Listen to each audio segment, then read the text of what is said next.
So, I have been poorly prepared in the past, but I assure you, friends, nothing like as poorly prepared as I am this evening. This is what it sounds and looks like when I just miscalculate the amount of time that I have to get ready.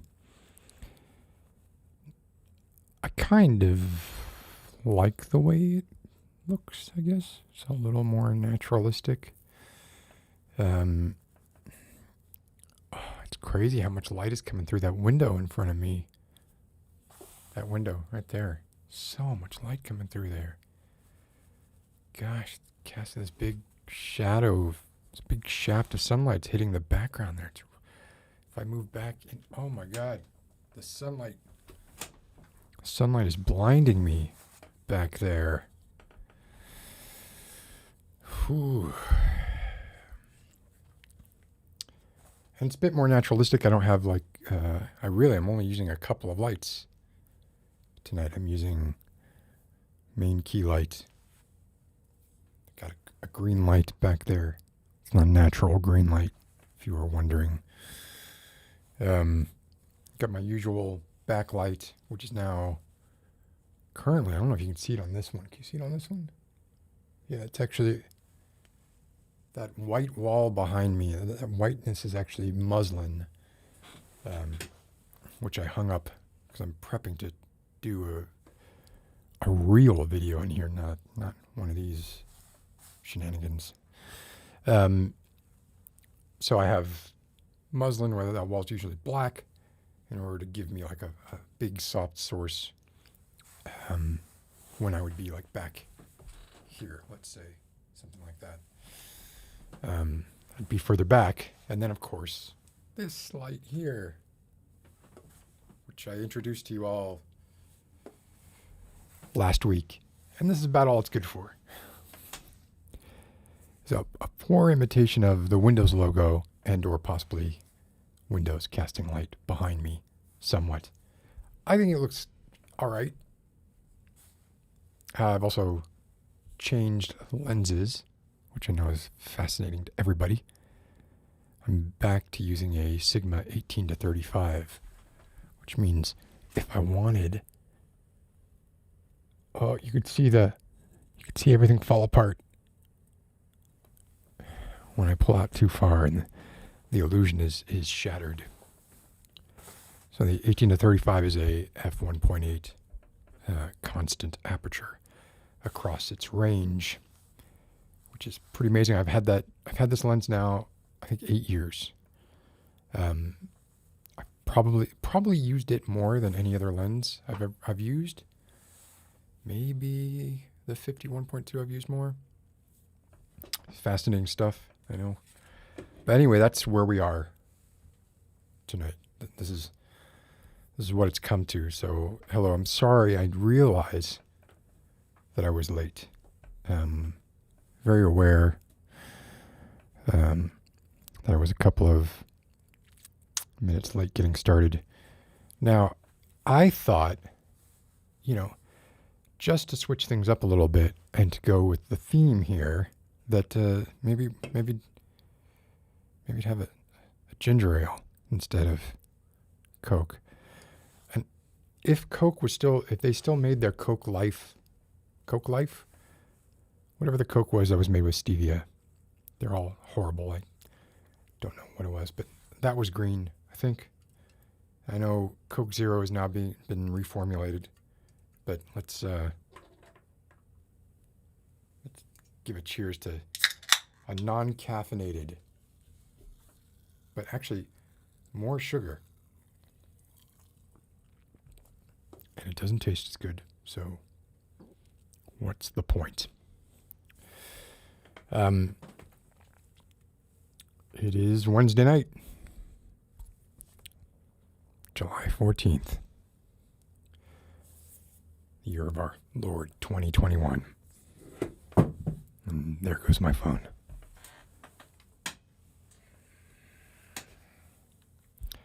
With all my notes, which I have very few. Although I was alerted just before going live of the Lambda variant, because everyone was already getting tired of the Delta variant. I don't know if this is going to be of interest to people or not, and kind of a weird segue from a new variant of COVID to this, but in the state where I live, Virginia, as of July 1st,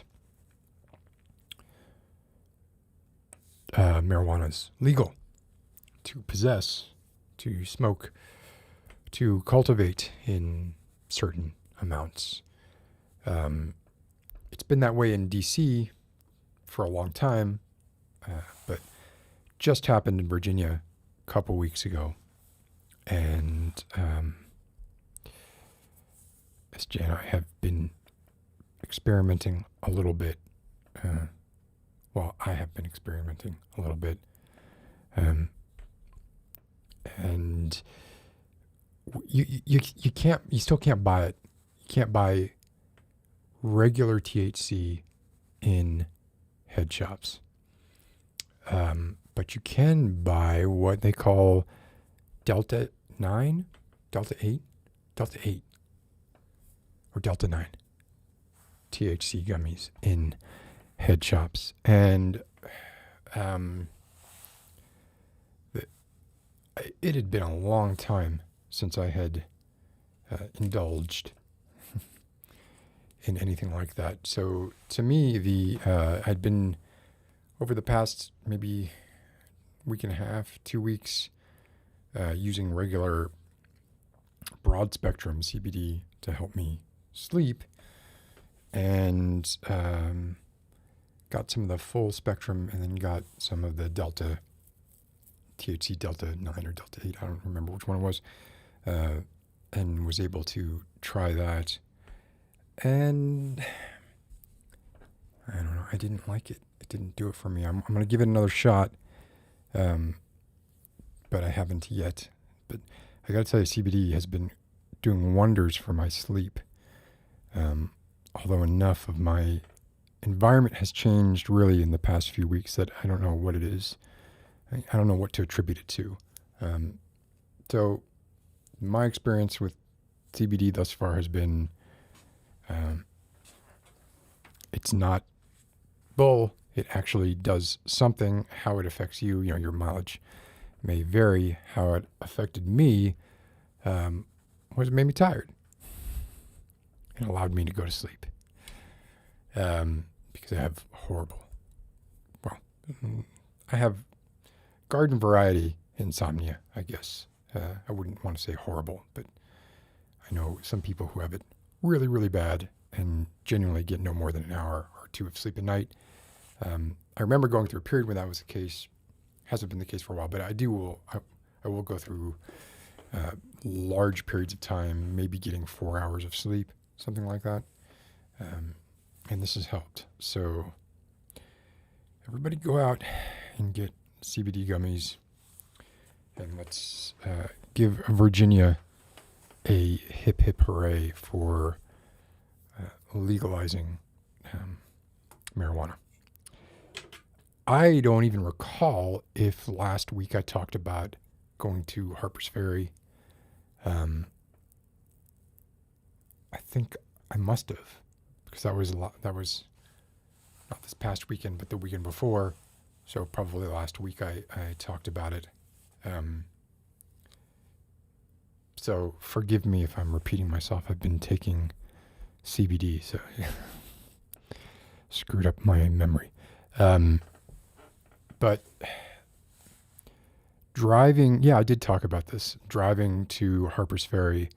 Harper's Ferry is in West Virginia. It's just over the border, Virginia and West Virginia. And the governor of Harper's Ferry, his name is Jim Justice. And I just thought that was funny. And he's the richest man in West Virginia. He is a billionaire who chooses not to live in the governor's mansion because that would, that would be like roughing it for him. But anyway, let me say hi to everybody real quick while I get my shit together. I'm not gonna go all the way to the top and then all the way down. Trust me. Oh, this shot is not tight enough. I'm just seeing that. Hey, how you doing? Come closer. There we go. All right. I actually prefer the longer focal length, I think. But this, so here's an interesting thing to notice. Do I want to get into this? I'll get into it a little bit. Here's an interesting thing to notice. Okay. So for my Micro Four Thirds cameras, so sensor size on cameras, I have two Blackmagics and a GH5, which strangely enough, I use the GH5 primarily for stills now. The video is just not good enough. It doesn't compete dynamic range wise with the Blackmagics, to say nothing of the Canon. So I normally will use native glass on the Blackmagics, and you get you get autofocus, you get, you don't have to worry about things being loose. You don't have to worry about constantly updating lens firmware and like all this quirky behavior or what have you. But I will say that, so on this camera here that you're not seeing, I have a Voigtlander 42 millimeter lens. And here I have the Sigma 18-35. My opinion is that the Sigma is so much nicer on skin than that one is. And it's not just because it's closer. So, like you can see, I mean, it's like highlighting, it's making me look like I have a disease, and like my sunspot here is really, really emphasized. Real life, let's see, you know what, let me do something here. That's actually a little underexposed. I told you I wasn't prepared. And now that's a little overexposed, but we'll live with it. So skin-wise, I feel like the Sigma is a lot more forgiving. It almost does like, for those of you who've done any sort of video editing, there's a plugin called Cosmo that pretty much everybody uses. It's the Instagram filter, basically, for higher quality video that smooths everyone's skin so that it all looks nice and beautiful. It is interesting that, like, you put Cosmo on a video and it takes hours and hours to render. You go into Instagram and you can do the same thing in real time. I realize it's higher quality in Premiere, but it makes me think they could learn something from what's going on with the newer kids on the block over there. Adobe needs to up their game, get some closer to real time skin smoothing going on. But anyway, this is Sigma mounted on a Viltrox speed booster, which is the Viltrox speed booster as opposed to the Metabone speed booster. Metabone speed booster is like $800. The Viltrox is $100 and something bucks. I had a Metabone years and years ago. I don't notice a difference. I just don't. But I mean, I'm not doing 8K or 6K. I'm only doing 4K. And when I'm live streaming here, it's 1080p. So maybe I just wouldn't notice. Maybe I would notice it if I were doing like ultra high resolutions. Anyway, look how that square of light. Now watch this. Watch this. Watch this. You guys are gonna freak.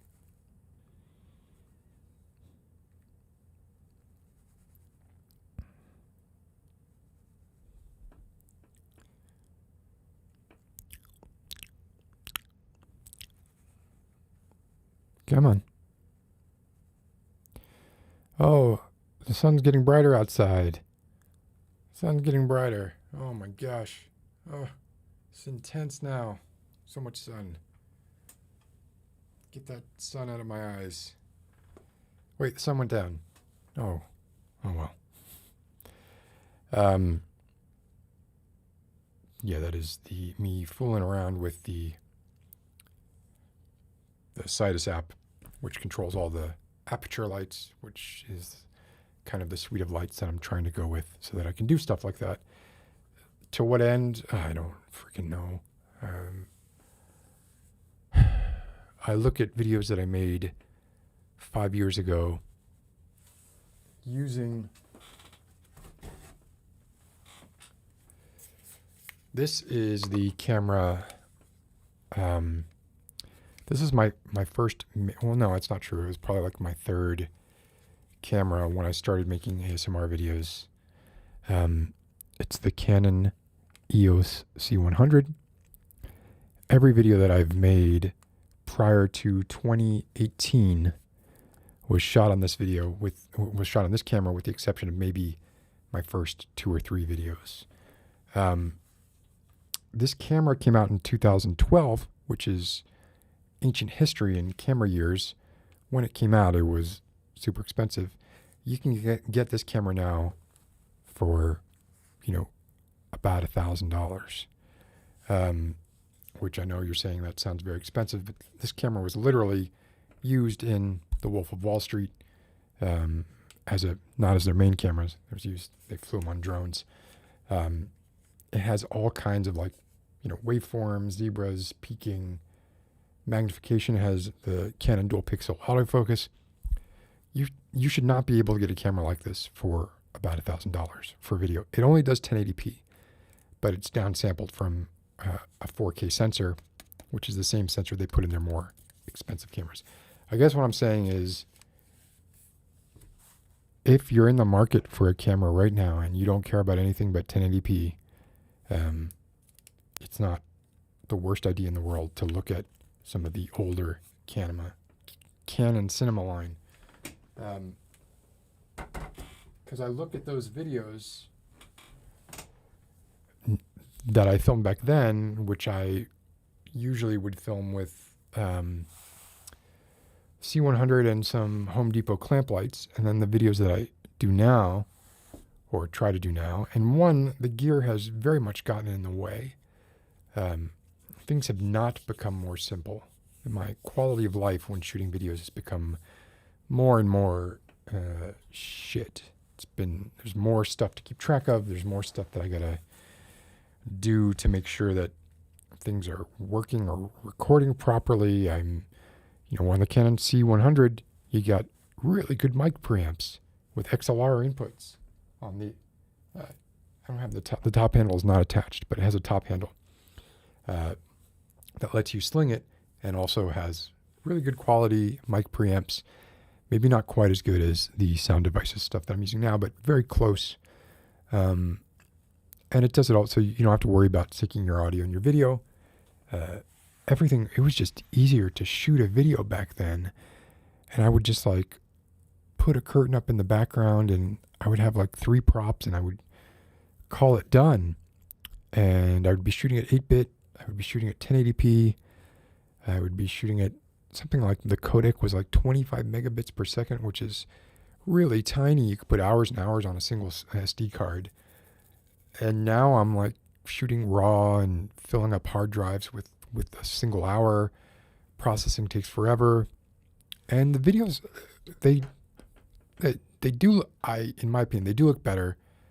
I've made an Instagram post that was kind of comparing my first Last of Us video with my more recent Last of Us 2 video, and that highlighted the differences between 10-bit color, 4K, and better lights. I think of all those things, the most important thing was better lights. But I don't know. I'm now at the point, or I have been at the point recently, where now it's just what can I do to make things simpler so that I actually put out videos instead of just talking about putting out videos, which seems like I do more of that. And I'm not, it's not a bad deal. I'm fine with doing that. Anyway, Flaglow. So I have Flaglo's comment as the first comment, he's saying correcto, so I'm assuming he's responding to somebody else, but I don't see anything before that. Pavi, Elxie, Colorful Dreams, Ms. Don't tell me that, yeah, you got the money. Ms, please tell me you got the money. Ms won $100 on the Respun Writing Extravaganza contest, care of ASMR Twingles, who didn't want the money, maybe didn't need the money, and was kind enough to say, hey, throw it back into rotation. Paper, how are you doing? LQ, good to see you. A lot of times LQ pops in later, but here they're right at the beginning. Carolyn, how are you doing? It's funny how like emphasis means everything, right? Like, Carolyn, how you doing? Or Carolyn, how you doing? Right? Very different. Q, so good to see you. I'm sure I've already knocked. Somebody has bingo, blackout bingo already. Warp Raven, it's good to see you. Okay. Katharina emailed to volunteer to read someone's story tonight. Let's figure out if that's what we want to do tonight. There may not be a choice. It may be we do that, or there's really nothing for me to talk about. The theme. Well, let me go through stuff first. People are talking about me being late. A new 7:42, and right now, people are talking about how I'm never going to catch up in chat. But I'm gonna surprise you all by just looking at a few more here. Maddie, good to see you. KJ Bervin, good to see you. Mafarath, you seem to be a regular now, which is lovely. So hi. Nicholas. Oh, what is this? Did I post a picture of my lawn? I don't remember what this is referring to. I'm not sure.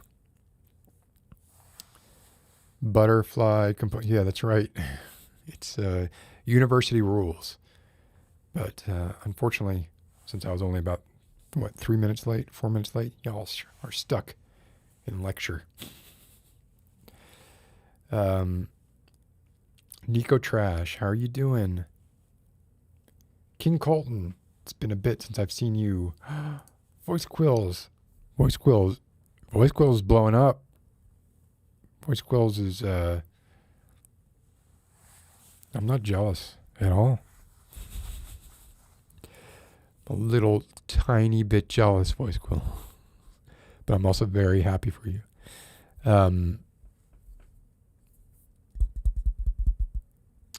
Who else do we have here? Yeah, interesting that you say this, Voice Quills, because I was setting up to do, so I'll just spell it out for you. I was setting up to do a Needful Things ASMR video. And the conceit is the items that I sell, of course, as Leland Gaunt, are cursed, but the curses are ridiculous. So things like a pen that lets you write a novel, but as soon as you're done writing that novel, another author who's slightly more well-known than you publishes a book very similar to the one you just wrote before you do. A gun with performance anxiety. It will only fire, in non-stressful situations.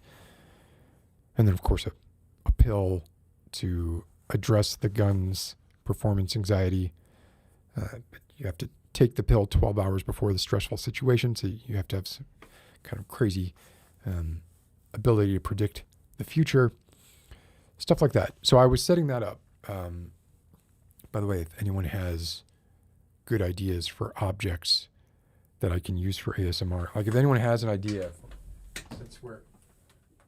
since we're in green, I just pulled my monitor cable out, but I know you can all still hear me. even though I can't hear me. Since we're doing green, like if anyone can think of something that a frog could do that would be just a mild annoyance or something kind of silly. So the idea was that, I wanted to be Leland Gaunt selling stuff to the viewer. And then as I set it up, the more I set it up, and actually if you look up more, which I'd have to tilt the camera up, maybe I'll do that in a little bit, and lit it, it started to look very Reanimator-ish, just because of the green glow and the style of stuff that was up there. And then I started to think, it started making me want to do a different video. So I have to be careful with that because I get caught up in those things a lot. And then I just never do anything. I'm glad people like this lighting. Yeah, I wanted to mix it up.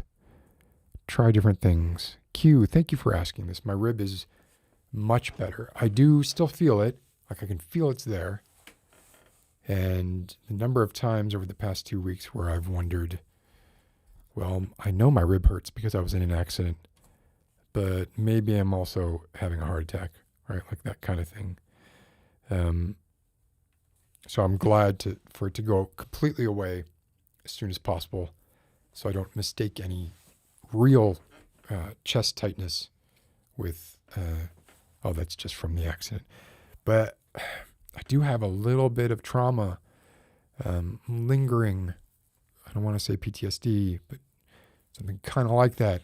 Getting on a scooter last week, I couldn't really bring myself to go over about like 12 miles an hour. And do have a helmet, as you all know, if you were here last week. But even with the helmet, I'm just like, I was going nuts with that scooter, going up on the sides of underpasses and hopping curbs and, going through any kind of terrain. I felt invincible on that scooter. No longer. Maybe it will come back. Maybe it's best that it doesn't come back. But for the time being, I don't got it. But thank you for asking.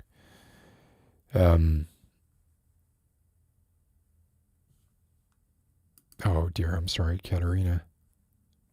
Bosses.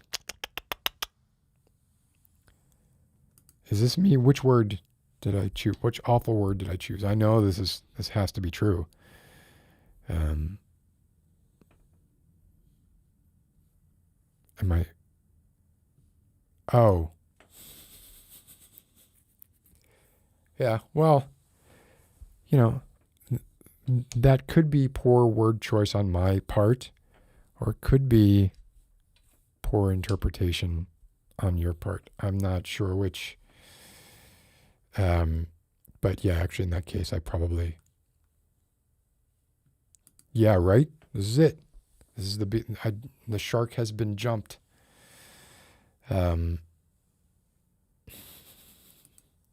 Was watching Slavoj Zizek's A Pervert's Guide to Ideology, I think it was. And he had a whole bit where he was talking about Coke. And I, very much considered grabbing a piece from that and having it be the opener this evening. But that would have required preparation. It's not real sunlight. But there is no Coke. Ava. Oh my, this is the horror. This is the real, well, someone already said heresy. The heretical leanings of this stream tonight is that I have no Coke, only a lonely ginger ale. But look how well it fits. So here's the other thing is the LUT that I'm using unifies greens a bit. So these greens are not actually the same color. Watch when I get rid of it. See, that's actually like a much slimier looking green. But I do everything based on the LUT. And the LUT kind of is very much blue in the, well, kind of blue across the board, but in the shadows and the highlights, and then scooped out in the middle. Anyway, let me get down to the bottom here.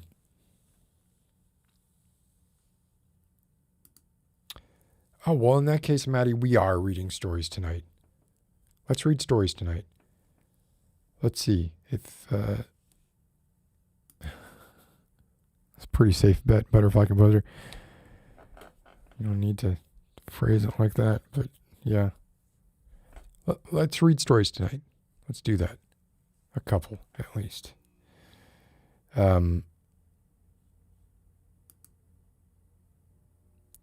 Is this real, Caroline? I did not know. Or, I mean, this sounds very much like penned by Michael Crichton, right? Andromeda Strain came out the year after, a couple of years after.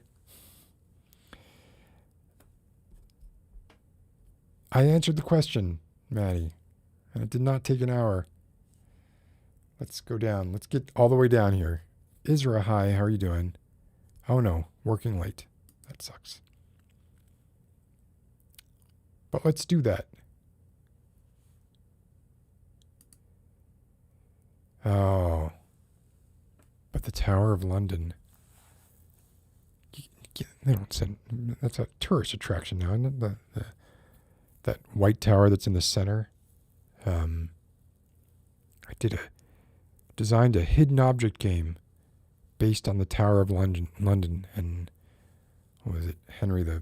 Who was the king that purportedly killed his nephews to ascend to the throne?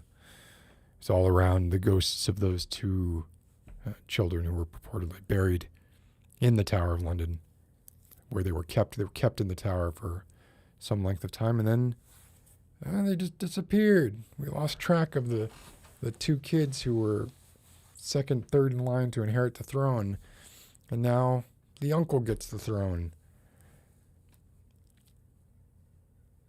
I did talk about it's very like the boat ferry, but yes, okay.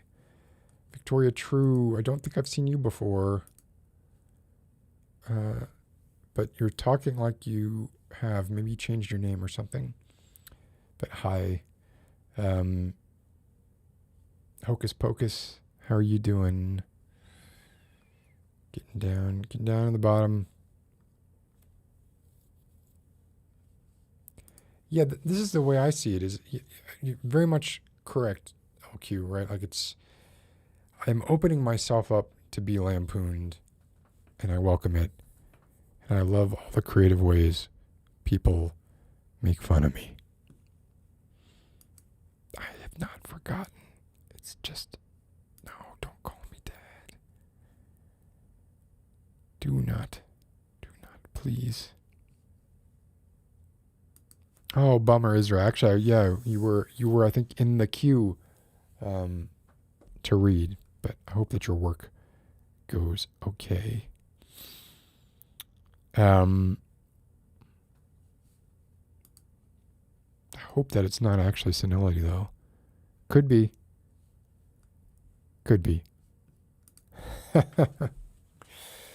Oh, that's become a trope, right? Very much. You hear a movie psychotherapist or a neurologist ask someone to draw a clock, and you know they're gonna.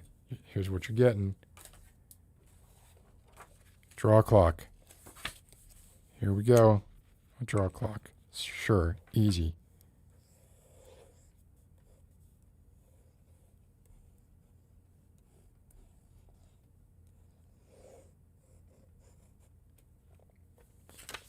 Right? What's wrong with that? Looks just like a clock. I'm healthy. My cognitive functions are not impaired. Okay.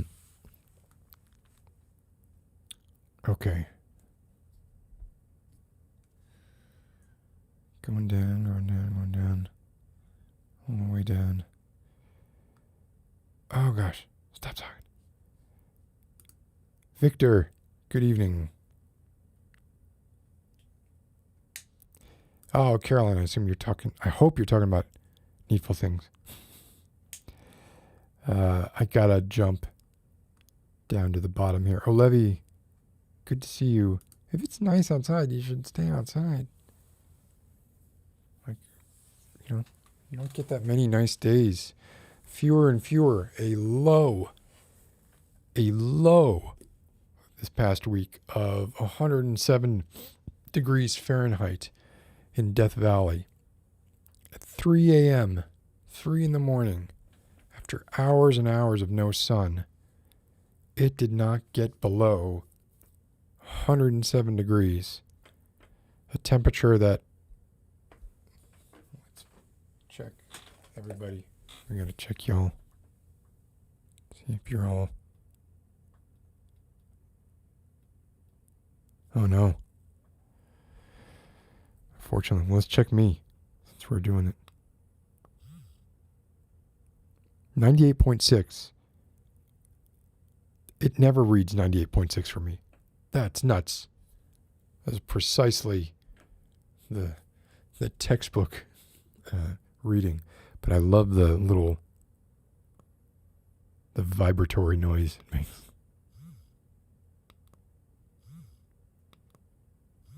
It's very ASMR-y, in my opinion. It only does it if it gets a, oh no, I'm getting cooler. I don't know what I'm doing anymore. I don't know what's going on. I will tell you this. I am getting sick of my hair. Sick of it. Sick of it. I don't like how hot it is. I don't like how much shampoo it requires. I don't like it getting in my face all the time. I don't like the way it looks in this transition period.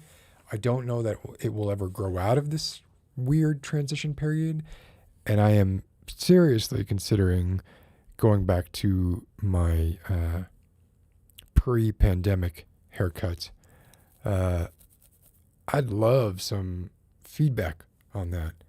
My opinion is, and you don't see it so much here, but if I, let's see if I shut down the LUT. My hair is thinning here, right? I don't want to be one of those people. Sorry. I gotta get that back. Who has really kind of thinning, wispy hair on the top and thinks they can pull off long hair. And I don't have the objectivity to know. So I would really appreciate it if I could get some tough love from this group and let me know, hey, cut your hair like someone your age.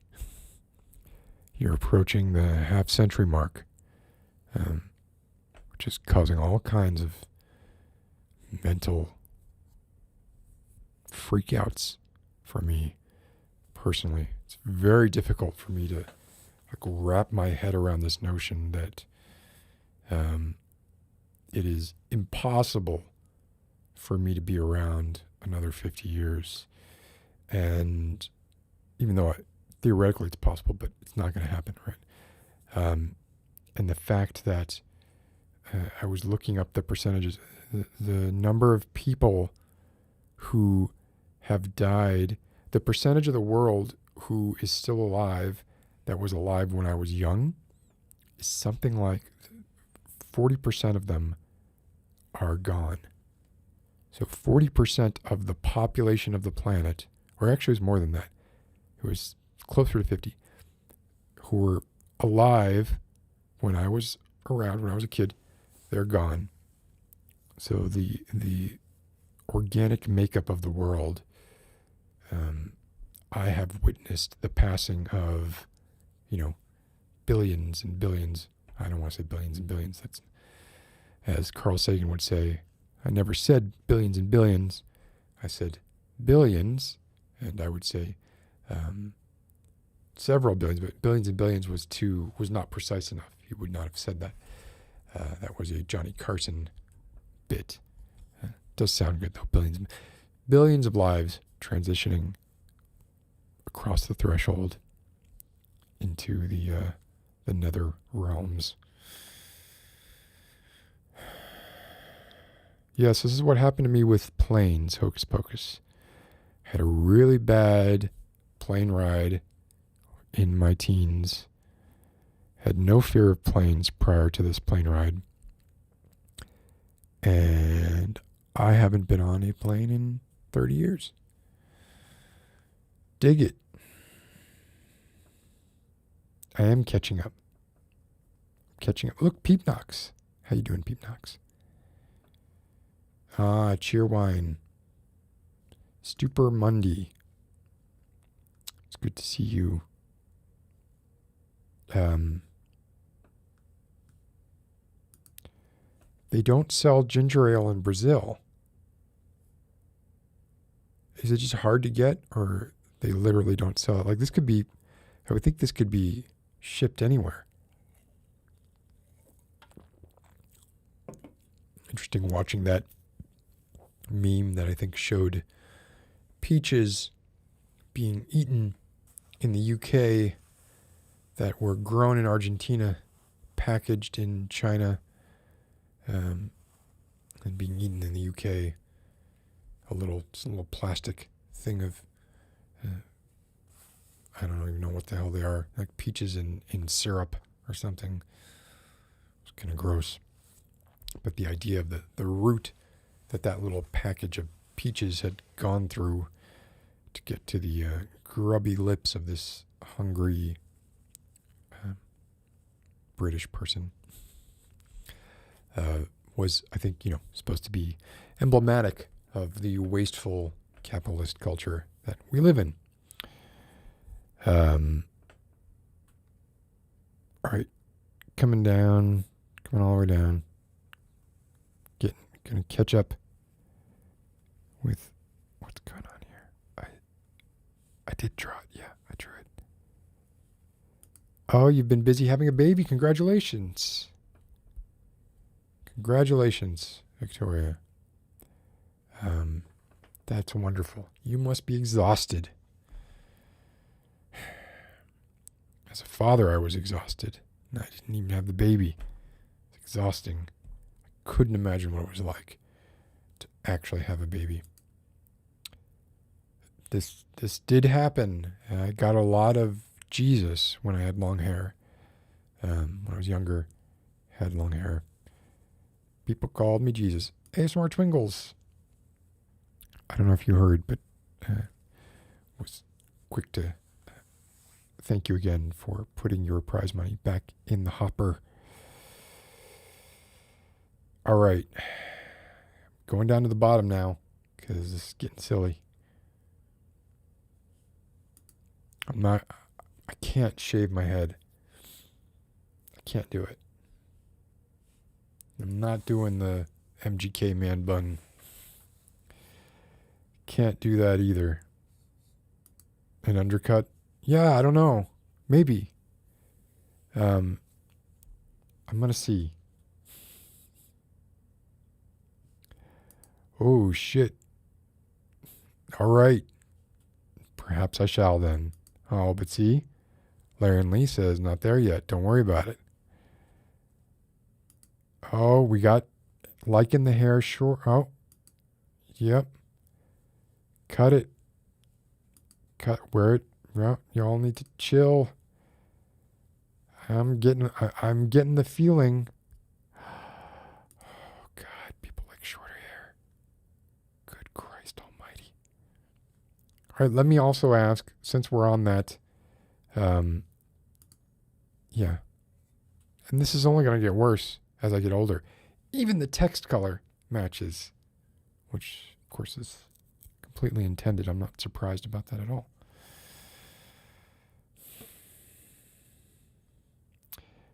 So cut the hair, and then the glasses is the other thing. Personally, when shooting, I've found glasses are useful to make sure that I'm hitting critical focus. It's harder when I have contacts on. It's harder to know when the highlight in your eye is perfectly in focus. Whereas when you have focus peaking on in a camera, edges like the edges around here, high contrast edges, jump out. It's really easy to tell when your glasses are in focus. All right, I am going to cut my hair, I think. I'm going to do it. Hi, Paloma. Hi, CRG464. Yes, exactly. Twingles. Let's get down to the bottom. Getting down to the bottom, I promise. I'm doing it. Hey, you think I wouldn't do this? I would do this. Scissors, nothing. I'm talking about clippers. Just like kind of get this stuff up like that and then just kill all of this. Like, look at that. Look at that. What is happening here? Like, I don't really have any control over what goes on with it anymore. It just lays atop my head like a mop. It feels like a mop. And I can always put extensions in. I'm talking about those little clip-in extensions if I need it for a video or something. And I don't have to deal. Oh my God, that is, whoops, no, that. I'll be 106. I'll be 30 years in the grave, at least. Good Lord. All right, I'm at the bottom. I caught up. Y'all thought I couldn't do it, but I did it.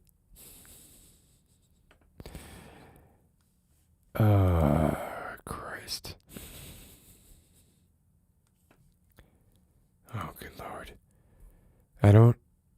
The thing is, with Anton Chigurh, the haircut was almost like this guy is so badass that even with this haircut, like the haircut just kind of underscored like what a monstrous person this guy was. And it was like he was like, you can do whatever you want to my hair. You can make my hair look as silly as you want. I'm still going to look like a badass because I'm fucking Javier Bardem. Of course I am. This is not a luxury that I have. However, I think I'm going to cut it. But I don't hear anything about the glasses. But it's not like I'm not going to just like stop wearing glasses or only wear contacts. That's not going to happen. This is far too me-centric, this conversation. Let's move on. So the original thing that I wanted to talk about tonight was in watching so the Slavoj Zizek movie that I watched, Pervert's Guide to Ideology. Actually, so it looked at movies in popular culture of the past 50 or maybe even 60 years. It went back as far as like The Triumph of the Will, so maybe even 70 years, and was sort of analyzing, what this meant for ideology. Of course, his interpretation there is generally a bit, I don't know, sometimes it was a bit fringe and sometimes it was a bit on the nose, but he was looking at stuff through the lens of what is really being said here. And I found this interesting because, in part, because I had also hate watched a bit of Ben Shapiro where he was talking about how all these purportedly liberal films actually were serving conservative agendas. And some of the examples he had of that were Pixar's Soul, which, was very strongly coming out and saying there is an afterlife and there is a before life. He focused on Pixar for a couple of them, but and this idea that we've talked about amongst you and I, of productive consumption and trying to, like, when you're watching a movie or a TV show, trying to get something out of it or learn something from it, whatever it is, like what does it say about, how does it reflect the society in which it was created? and it's really obvious, right? Like there's some kind of prosaic stuff that movies, the one that I keep kind of trotting out, and I do it over and over again, and literally flipped on 1988's Funny Farm today during my lunch break, and it was literally like half of the movie is the joke is about they don't have a phone. The movers can't find their house because they don't have a phone. They have to go buy this handwritten map. They moved into the country. This new house in the country doesn't have a phone. It's all about like trying to get a phone, and when they do finally get a phone, they make a mistake and they install a payphone. There was a movie with Bill Murray around that time called Loose Change that was basically like him trying to find a payphone.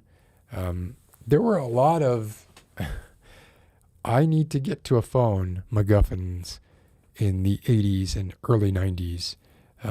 That, of course, maybe what they reflected was like society's frustration at, hey, this should be fixed by now. For instance, right, the way that I interact with you all here in this stream, I should be able to put up a poll that you all can integrate with, that you all can interface with. I should be able to, there should be so many more methods of interaction. And I know Twitch has some of these, but this should be like YouTube bent over backwards to make sure that their ad integration was right on, right? Like anything that made them money, right? And streaming, it seems like, was a little bit of an afterthought to them. Maybe they're playing catch up a little bit, but that's something where it's like, this should not be going on in the year 2021. This should have been something that was thought through. Google generally does a good job of CX design generally.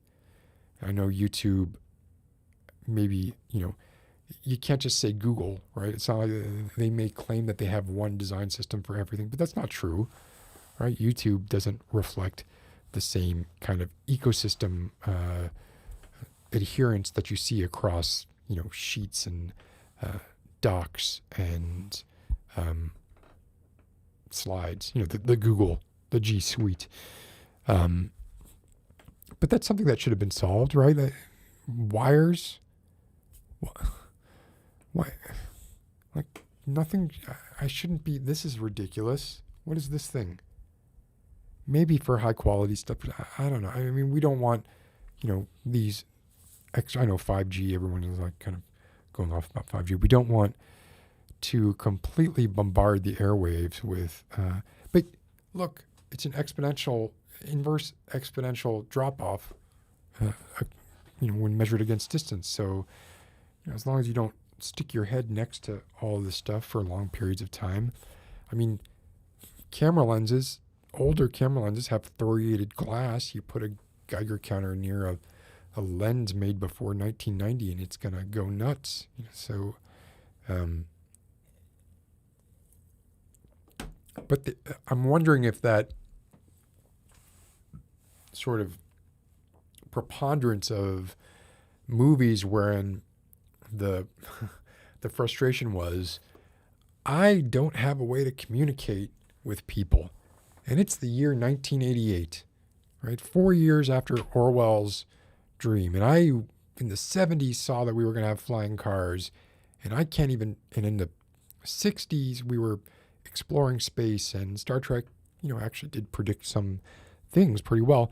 But I wonder if that was like a gestalt sort of, we are frustrated with the fact that we don't have the ability to have a more reliable or accessible way of communication with each other. And maybe, who knows, right? Like, did a young Steve Jobs, well, in the cell phones were not Steve Jobs, I'm being silly. There were video phones in the 90s.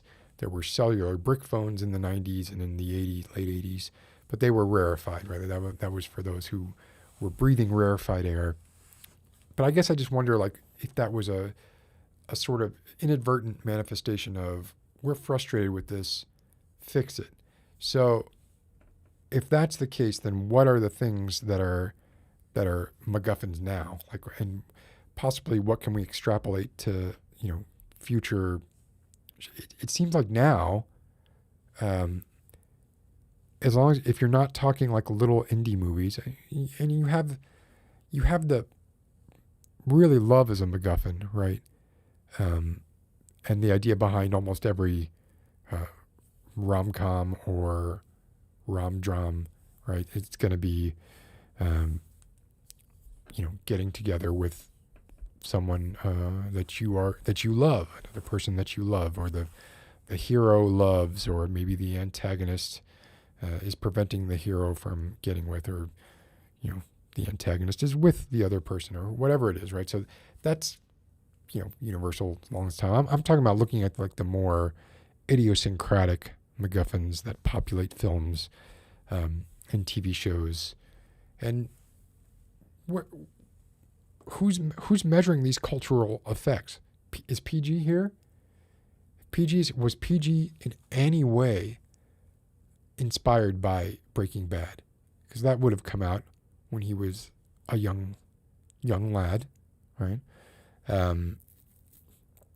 So there's just all kinds of things that are sort of these manifestations of things that society wants, right? Or society is frustrated with, or the ills of society, right? You can study the art of ancient civilizations, and you can infer quite a bit about that civilization from what they were doing, what they were seeing, what they were expressing, because these are often sublimated expressions of our fears and our hopes and all that kind of stuff. So it does seem like now, apart from the stalwarts of love, you kind of have like any film that has a budget of a significant budget. That's not an indie movie.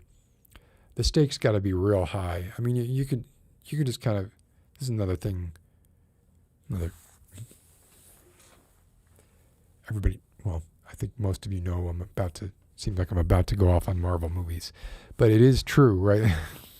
It is very much like the world is going to end if this doesn't get fixed. The world is going to end if this doesn't get fixed. And maybe, and I don't want to be like one of those people who's like, well, in my day, this or whatever, but eventually, right, you can say all the ice caps are going to melt by 2010. Okay, well, all the ice caps didn't melt by 2010. Al Gore, did you do more harm than good? Because you essentially, like, in your overly zealous, although in good, probably, I don't know for sure, but probably in good faith, alarmist interpretations of data, which maybe they were the best interpretations of data at the time, but I don't know if that's true. But in doing that, you've sort of unlocked the door and maybe even kind of opened it a little bit for people to say, well, look at this, right? People have been predicting the end of the world for as long as the world has existed, and it hasn't ended yet. But that's a lot like me saying, look, I've been around for almost 50 years and I haven't died yet. Like, the evidence, I can't use my past longevity as evidence that I'm going to exist for longer in the future. In fact, obviously the inverse is true, right? You have that really horrifying data is beautiful chart that I wish I had never found, that just with a gradient of green to purple, much like the kind of green that you see here, shows the across the board, across all instances, what the odds are of dying for a given age within a year.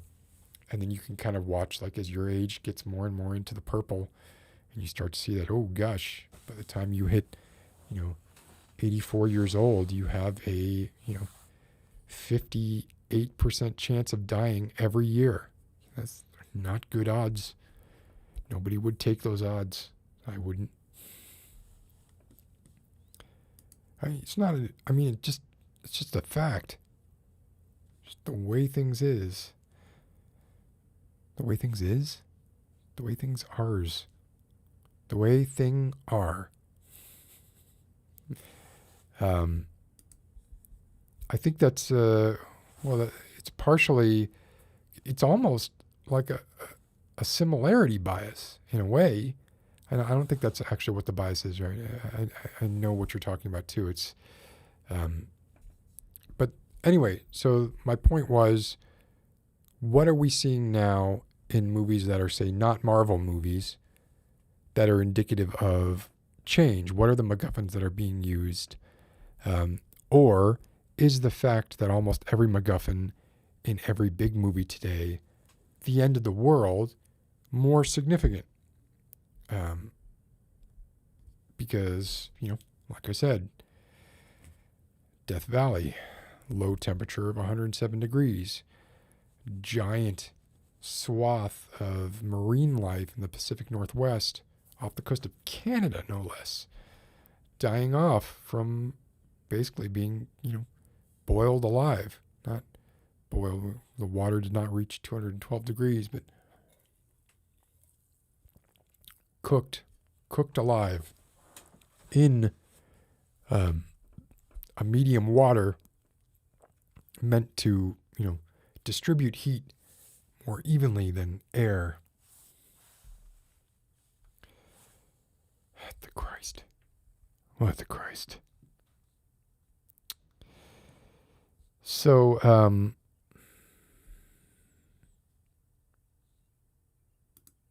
yeah. And here was another thing, right? So, the antinatalist movement suggests that there is never a good time to have children. That now will always be the worst time to have children. There's, in this Ben Shapiro video that I watched, he called upon, one of the movies he called upon was A Quiet Place. Now, he called upon A Quiet Place as an example of, well, look, this movie, which was written and directed by leftist, the point he was trying to make was like, these stupid Hollywood leftist people, they don't even realize that they're actually conservative. And in A Quiet Place, it was basically, it was really like just enforced pregnancy and birth carrying to term, even in the face of like all the horrors of, regardless of what caused it, right? Because he was basically saying, we're not in a worse situation than this.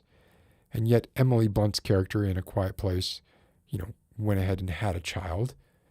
And that ended up being pretty much the climax of the movie was when she had the child. By the way, I hate that movie, but this is beside the point. John Krasinski, I don't, why? I just don't, anyway. But, I mean, he totally, it's not hard to see what he was glossing over there. There's a difference between, hey, there are 8 billion people on the planet right now, and shit seems to be going south pretty quick, right? Should I have a child? Should I not have a child? There's a difference between that and almost everybody in the world is dead. And if we don't repopulate or do our part for repopulating, then it's very likely that the human race will die out, which, looking at it from an outsider's point of view, maybe that's not such a terrible thing, but it is really hard with our own biases that we're born with because we're human and we were born. Those are two very strong biases right there. Everybody engaged in the conversation of natalism versus antinatalism, on both sides, they both have those two big biases working for natalism. They're all human, and they were all born. Now, you could say, well, they were born, and therefore they suffered a whole lot, and that's what caused them to become antinatalist. But that's the outlier. That's not you still, like, I don't want to die, right? Even though I'm an antinatalist. And that's because I was born and I was programmed not to want to die. Anyway, let's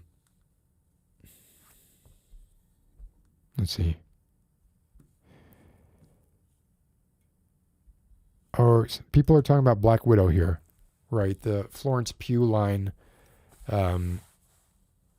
where someone said like, "Oh, is it your time of the month?" And she pointed out, "No, it's not my fucking time of the month. I was forced to have a hysterectomy, you know, in a blatant violation of human rights." I don't know the details on how that was done. I don't follow that stuff, but it did seem like it was a good way to kind of. I mean, I don't see it as something as I guess trivial as, well, this person suggested this joke, but we're gonna keep this joke and twist it around just to show this person. To me, it's more like it's bigger than that. I think to most people, right? And I'm sure to Florence Pugh, it was bigger than that. It was like, no, let's keep this in. Let's let people think that this is happening. And a lot of people, men and women, everyone, right, regardless of gender, or they might hear the first part of this joke and they might be like, "Oh no, are they really going there with this?" And then be maybe pleasantly surprised is not the right phrase, but get a bit of a chart, kind of a yeah, got him kind of feeling. All right, let me look what's going on here. Nobody's left, even though I was rambling about a bunch of bull. Can't think of enough stuff to say. I have not seen Black Widow. I don't intend to see Black Widow. It's not because I'm biased against Black Widow. It's because I'm biased against Marvel movies. Or superhero movies, not just Marvel movies. DC sucks. Wait, Black Widow is DC, isn't it? Yeah. I don't even know, right? There you go. No. Wait a minute. Black Widow is Marvel, or Black Widow is Marvel? Because WandaVision's Marvel, right? Somebody tell me Black Widow is Marvel. Black Widow had to be Marvel. Black Widow, Marvel? Black Widow, Marvel? Yes? Black Widow, Marvel. Somebody tell me if Black Widow is Marvel.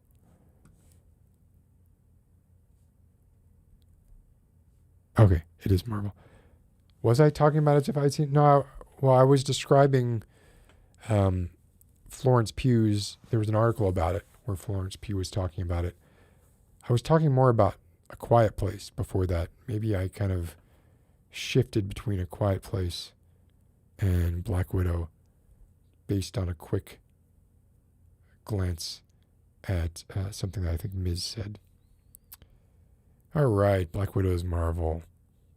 Huzzah. I got one right. I happened to catch a Conan O'Brien clip that was Scarlett Johansson's, I think, her first on-air appearance, and she portrayed she didn't come out as herself, she came out as a spelling bee winner, and she kept misspelling words, but the joke was that she was so cute and did she had like little curls and stuff.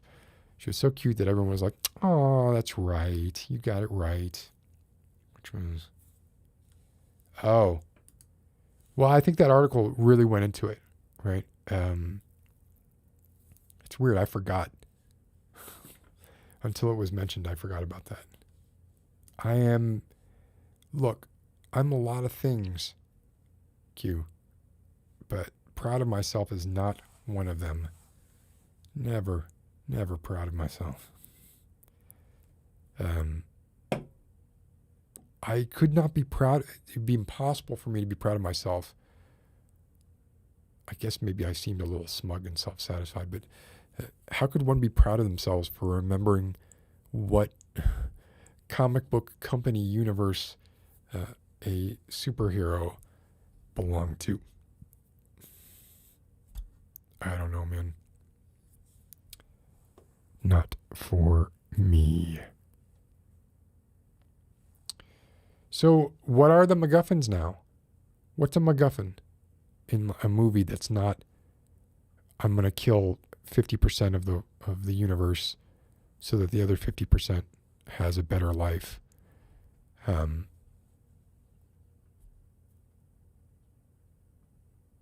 What are they? What are recent movies? So many movies recently. I mean, seems like these things that were fringe 20 or 30 years ago that would be indie movies. Like look at Blade Runner, right? And then Blade Runner 2049. I guess you can't really say Blade Runner was an indie movie, but you can look at like the box office of like Alien versus Aliens, all these things that were considered kind of edgy horror or maybe more niche than others, crossed over. Aliens did it masterfully. I mean, Godfather 2 and Aliens, right? I don't know that Aliens was better than Alien. It might as well have been a completely different movie set in a completely different universe for how tonally different it was, and yet still so good. How did this happen, Ms.? You broke up with your ex because of Infinity War.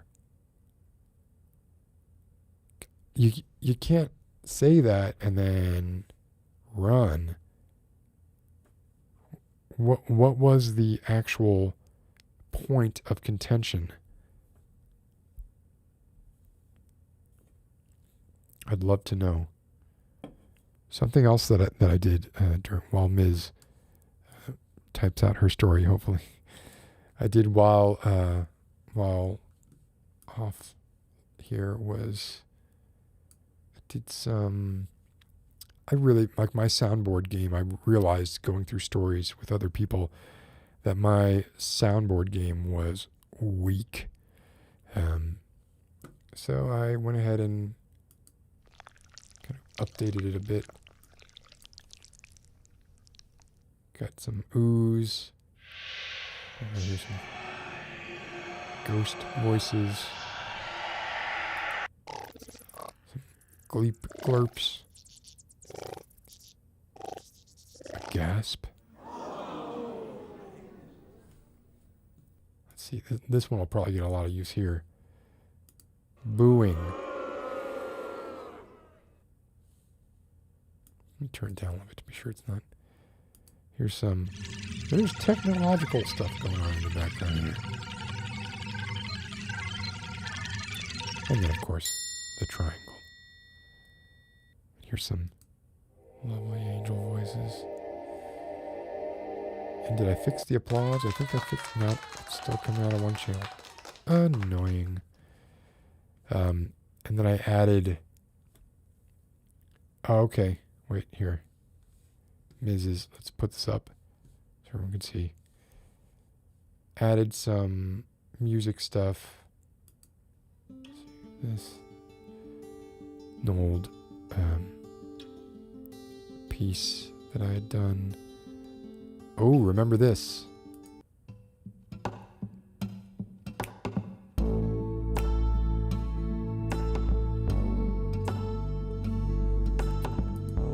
Did I misgender Ms.? I'm sorry about that. I really blow that a lot. Sorry about that.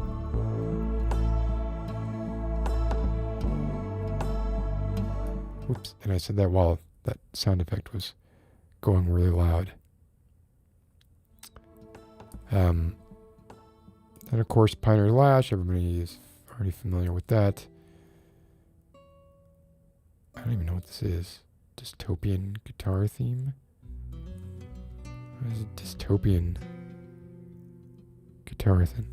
I know Miz is a boy. I know this. I don't know why I said she. I apologize for that. Yeah, and then stuff that we've all heard before. Anyway. Okay, Ms.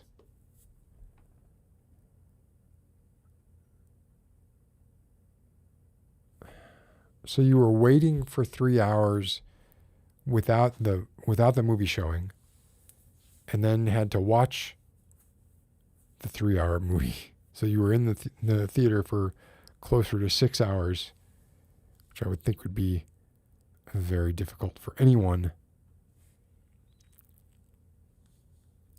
What did I try to play for you last week? I don't remember what it was, Q. What was it? Don't know. I don't even have my guitar in here. Oh, I know what you're talking about. No, that sucks. It was something I had recorded using GarageBand on the iPad. And I was like, yay, this is fantastic. It's amazing that I can record this without leaving my bed. But with a little added time, it became clear to me that it was not very good. All right, Ms. Super mad because you'd follow all the previous films. You thought it was a stupid fake out to just massacre everyone, some dumb eco-fascist statement. You were yelling about how selfish it was. Were you yelling out loud in the theater? Good morning, Leela Brune. Yeah, I remember seeing Groundhog's Day in the theater, and the projector broke down, and there was a part of me that thought it was like something meta going on there. And after a few minutes, this is like, screw this.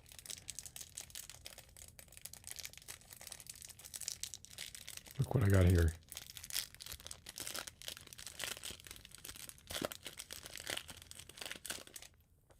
All right.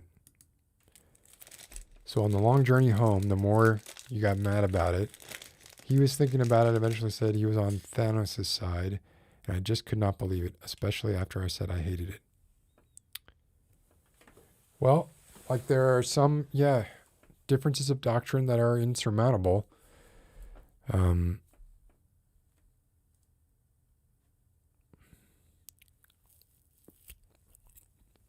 This is a chocolate crepe.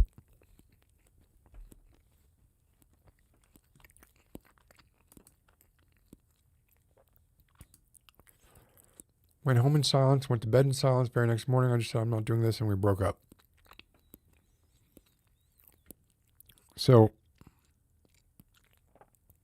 to sum up, Miz broke up with his significant other after watching Infinity War. This was the straw that broke the camel's back. This was not, there were other things going on as well, right? But because your significant other sided with Thanos' reasoning. Is that right? God, this is dry.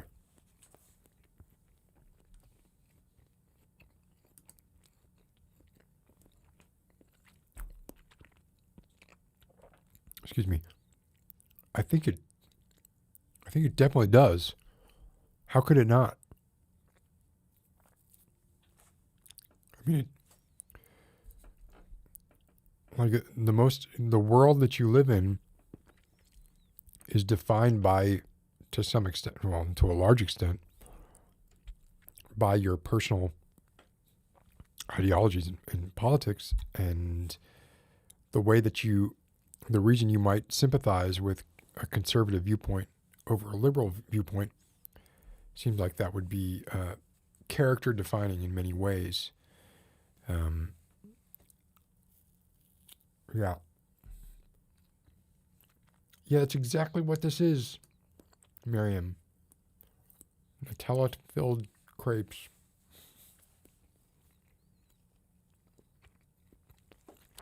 Pre-packaged.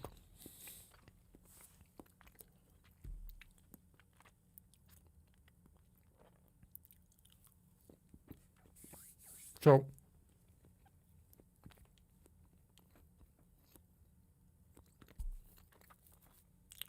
excuse me.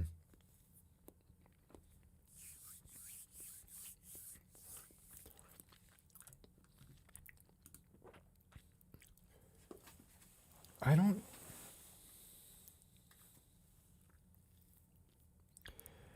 don't understand how this happens, unless they're proactively trying to hide their political leanings from you. I would imagine this would like be, for me, this would be like subject number one. Like, are you, where do your allegiances lay?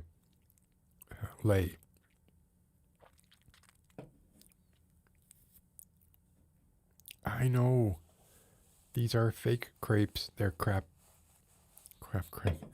I see, this is what I see in my head, right? Is like the large sort of pull down things, like the stroop waffle things, but they're smooth and they're set up in like a little like Punch and Judy kind of almost like a tent, but with a frontward facing window, like you were at a Renaissance fair, and you can just smell them, right? You can just smell them being fried, or I guess they're not fried, they're just sort of toasted or what have you, and baked. I guess it's technically baked, isn't it? And that smell kind of drifts over to you and draws you to it. And then you say, please, un crepe, danke. You say, por favor, un crepe, danke. Hitting on a bunch of non-French languages there.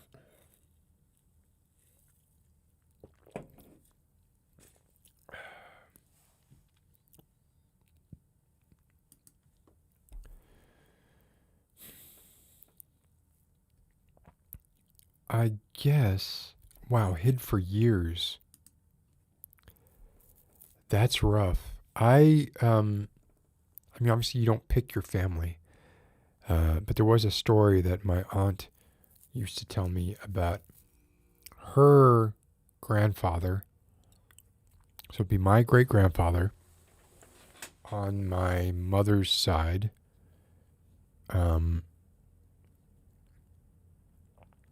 No, but it was his brother. So it was like my great uncle on my mother's side. His name was Helmut. Which, right there, it's like, your name's Helmut. Helmut. You were alive and of age in the 30s and 40s. And how am I offending Frenchies? I don't know. I'm not sure I don't know French. I apologize. Crepes are not baked. What? They're put on they're like pancakes, right? Anyway, so my great uncle, when he died, and my aunt was one of the people who went in and kind of cleared out his apartment, apparently in the closet there was just like tons of Nazi paraphernalia, which is, really disturbing. Oh, good night, Pavi. I hope you feel better.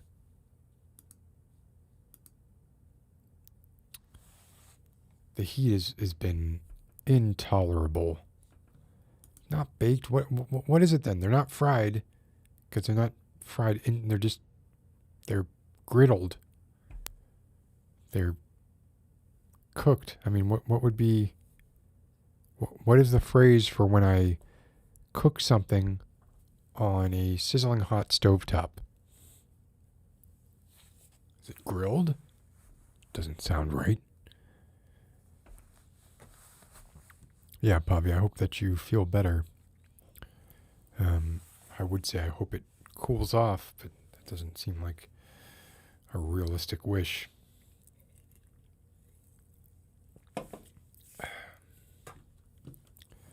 So,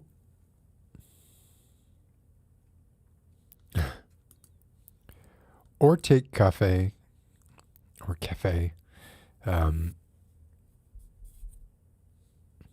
just cooked. All right. Heat infused. All right.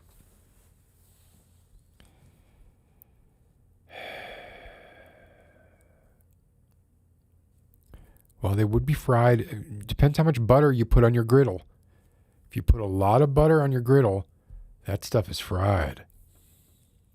Sauteed. Helton jumping in with the zinger. How do pancakes work? Just watch for the bubbles. Watch for the bubbles. Flip it. Make some mean pancakes. I want another crepe now. It's true. Those crepes are a bit rubbery. Anti-cooled pancakes. Oh, good night, Maddie. We're about to jump into story time, I think. So here we go. Katerina was interested in reading, I believe. Katerina, are you still interested in reading a story? That would be the question. Katerina, do you have access to a video and audio source? Wait, what? Plays us out. I don't know what that means. I'll wait a moment for Katerina to hear. Paloma's going to have to go soon. Katerina is up for reading a story. Okay. So Katerina, if you could email me. Oh, you already did. I'm going to email you. Hold on. Y'all are going to have to give me 1 minute to fix this up.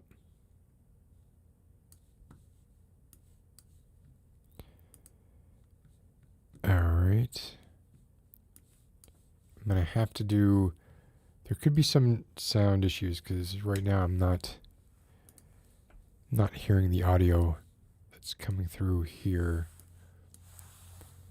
In order for me to do that, I believe I have to set the output, the audio monitor to the air, and turn that up a little bit. Let's see. Nope. Is that working?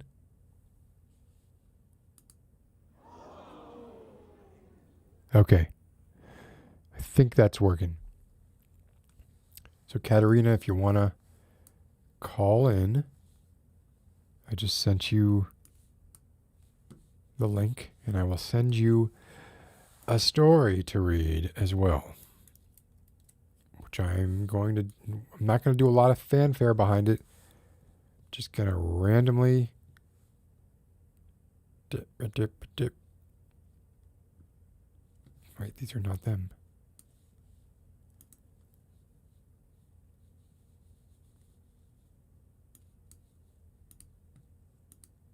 Give me a moment.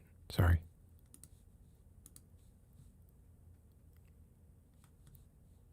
Katerina is in the green room. Katerina, could you talk? For some reason, it says you're muted. Can you unmute?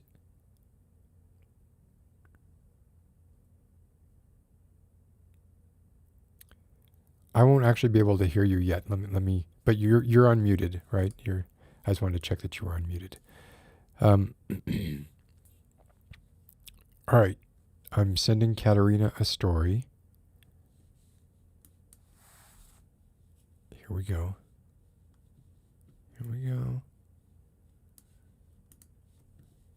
Share with.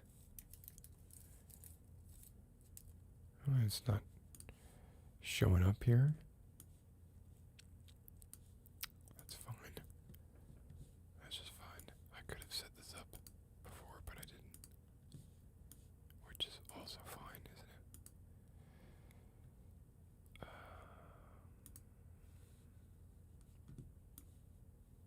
Here we go.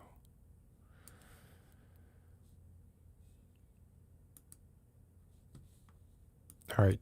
Katerina, I'm about to send you a link. Let me know if you can see this link, okay? All right, I just sent it. If you could just go to that address and just see if you can see the story.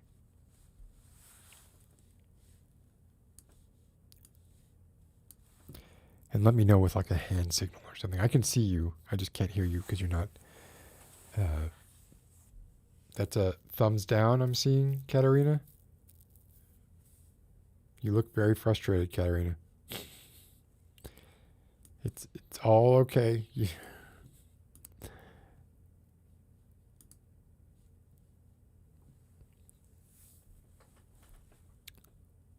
Let's see.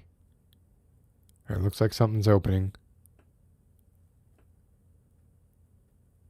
Yes, I see a smile. I see thumbs up. All right, so that's obstacle 1 taken care of. The story is called... Let's see. The story is the story by Grace's Grove. Warrior, it's called. And I'm about to bring Katerina in. We may have to tweak a little bit to get the sound before we get going, but let's go ahead and get started on that and see if we can fix it. Katerina, can you hear me, Katerina? I think I hear you. Katerina, you are live. Katerina? There's a serious lag. Yeah, there's going to be a lag, so you have to listen to me through headphones only. But it's going to be okay because once you start reading... You are talking all over yourself. I can hear you twice. I can't understand a single word. Well, I think you sound good here. So I'm going to turn the floor over to you and you won't have to hear me at all. And then it'll just be you reading. Are you comfortable with that? Yeah? Okay, so I'm about to turn the floor over to Katerina, who will be reading Warrior by Grace's Grove. And it's all you now, Katerina. Good evening. Warrior by Grace's Grove. She had been following the Legion for weeks as they battled their way through the countryside, always staying at least a half day behind them to avoid detection. Traveling during the day was more difficult for her, but it wasn't impossible. It started to drizzle rain, and she pulled her cloak closer against the autumn dampness. She laughed at the gesture, a remnant of her humanity, but kept the cloak tight around her. If anyone crossed the path, it would take them that much longer to notice her strangeness. Any advantage she could gain, especially during the day, was worth it.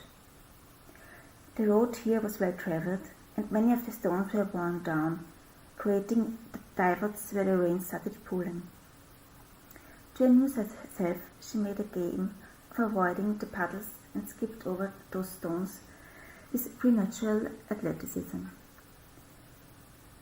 She could sense prey animals in the nearby wood, fearful, watching her from a safe distance.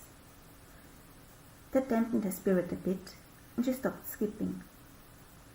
She wasn't sure how much longer she would follow these men.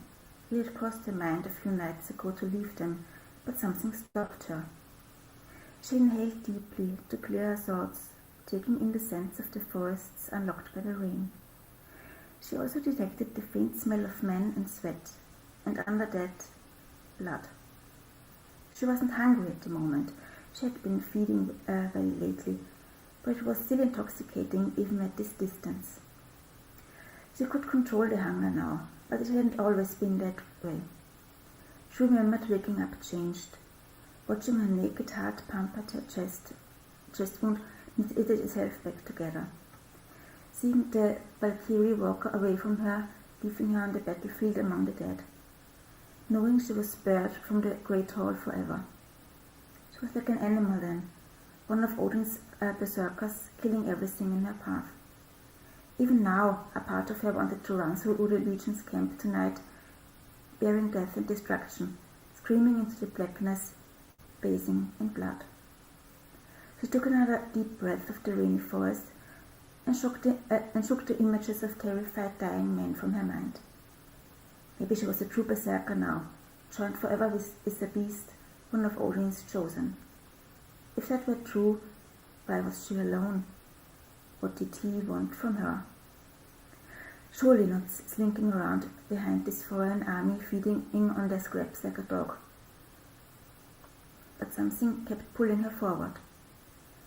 So she continued on the path, content and for the moment to resume skipping over puddles as darkness began to fall and the faint sounds of battle reached her ears. A few hours later, she caught up with the Legion in mid-battle. She remained on the periphery of the forest and climbed high into the branches of an oak tree to watch.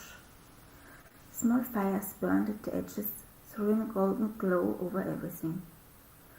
Horses ran down villages, crushing them under jet-black hoofs. She squinted her eyes, and the beasts merged into one, reminding her of Odin's eight-legged steed, Sleipnir. Legionaries clashed with berserkers who ran through the fields naked, except for their masks and animal pelts, howling and cutting down men with a savage ferociousness.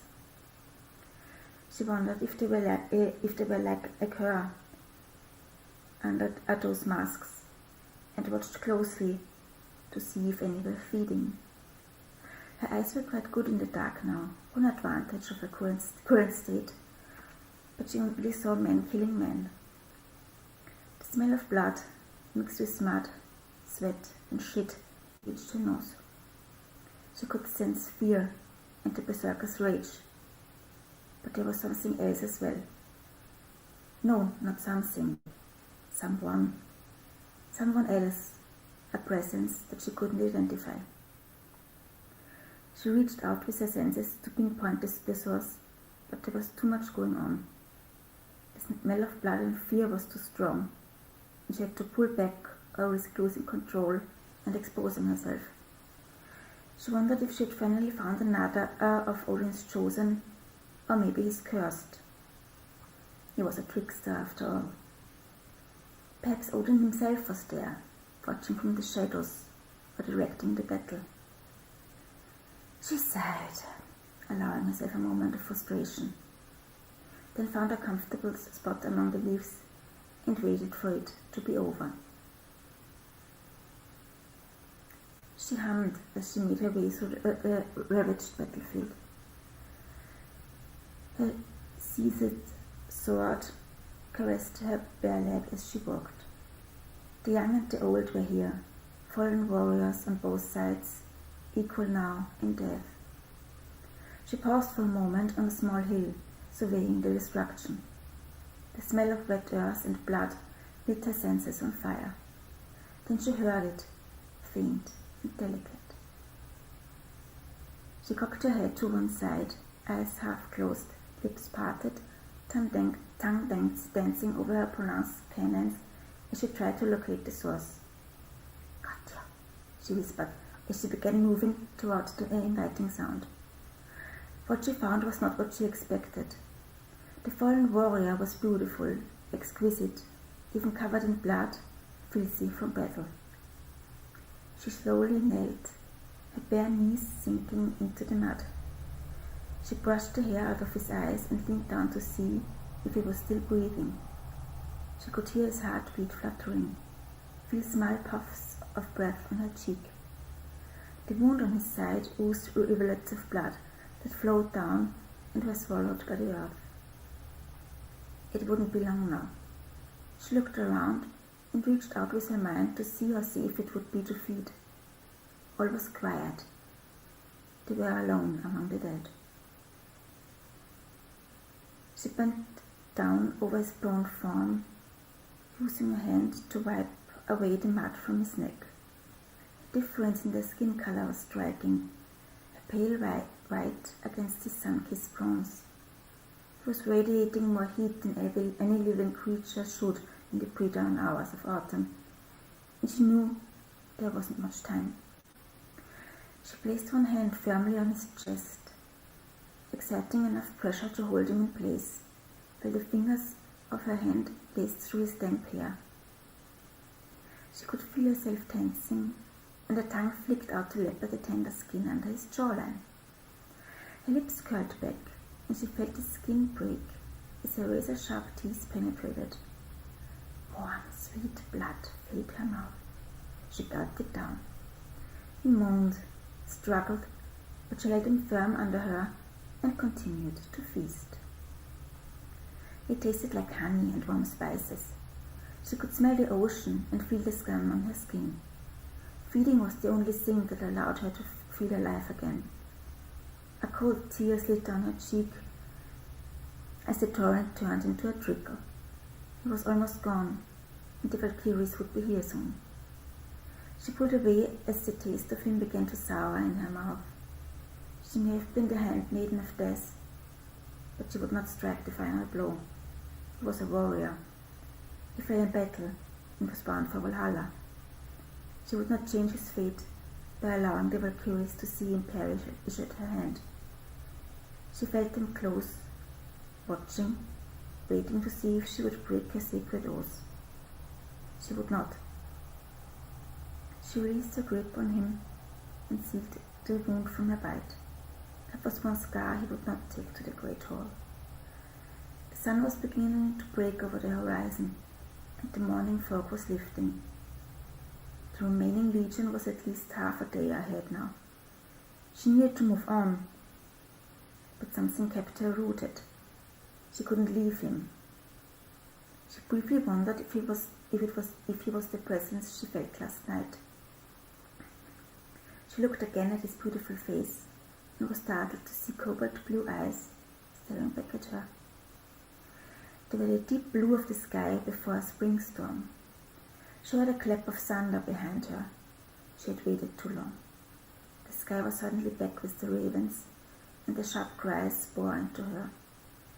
Gudrun, you defiled the battlefield with your presence. A deep female voice boomed. Her chest shook with the vibrations from it as she climbed to her feet and turned around. Her hand automatically moved to the hilt of her sword, and she had to force herself to drop it back down. She may have been long-lived, but she didn't feel like testing that immortality by fighting a Valkyrie on its territory. She learned a long time ago to choose her battles carefully. I didn't kill him, she replied, rising to her full height and shaking her head to clear the raven song. It's the only reason you are still standing, abomination. The Valkyrie's dark eyes slid over Gudrun with contempt and loathing.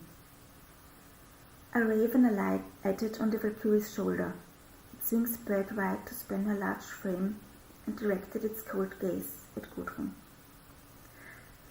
I was a warrior once, sister. Surely you remember the battles I fought, and those you took by my hand. She stared upward, meeting the Valkyrie's eyes while avoiding the ravens. I remember, the Valkyrie said, and her look became one of pity. You were a great warrior, Gudrun, but you are that no more. There is no longer a place for you in Valhalla, and I will not allow you to rob others of theirs. She began to draw her sword as she spoke, fire entering her eyes. Gudrun took a step back and scanned the surrounding area. She saw more Valkyries watching from the tree line, hands on their swords, ready to attack if given the signal. Ravens circled above, crying and shouting to one another. The dead lay still, silent witnesses to what was to come. All except her beautiful warrior, who was now sitting up, staring at the scene unfolding in front of him. She blinked once, thinking it a Valkyrie illusion, and looked away. When she looked back, he was still there, only now leaning on his sword for balance and climbing to his feet. What the? She didn't have a chance to finish the expletive before the Valkyrie's sword came swinging towards her. Instinct taking over, she twisted left avoiding the massive blade. Her own sword was drawn a second later, and she turned back to face her enemy. Only instead of finding a rageful Valkyrie, she found those stormy blue eyes. She barely had time to meet them before I turned around, becoming a barrier between the two female warriors. "Stop!" he said. Suddenly the ravens fell silent, and both women lowered their swords. They continued to eye each other before shifting their gaze to the creature in front of them. "What kind of trickery is this?" Gudrun demanded. "I'm cursed, not contagious. It's impossible to make more of my kind." She stared at the beautiful unknown in front of her, incredulous. "Not impossible," said the Valkyrie. "You were made." She reseated her sword and signaled to the tree line. Claps of thunder filled the air as the complement left a battlefield. "You are cursed, Gudrun, but you are no longer alone. He made his choice when he rose to stand with you, instead of entering the great hall.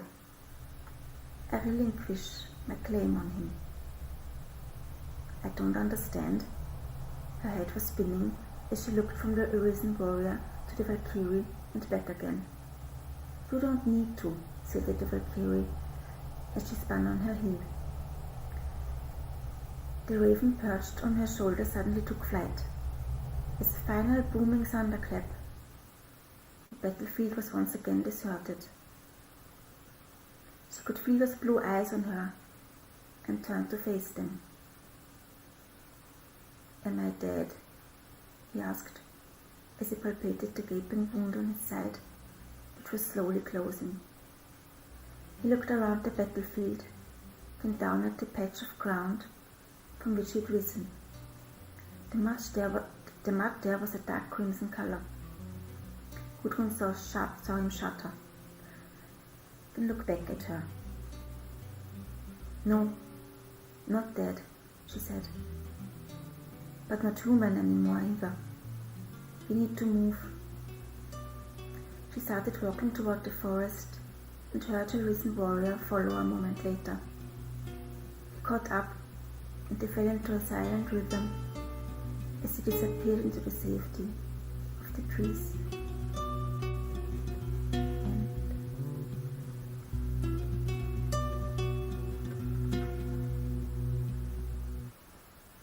That was lovely. Karen, thank you so much. Can you hear me okay? Yes. But I'm echoing? Are you getting echoing? No? Oh, okay, it's all good now? Yes. That's fantastic. Your voice was perfect. That was just great. Oh, thank you. I was so scared. I was so scared.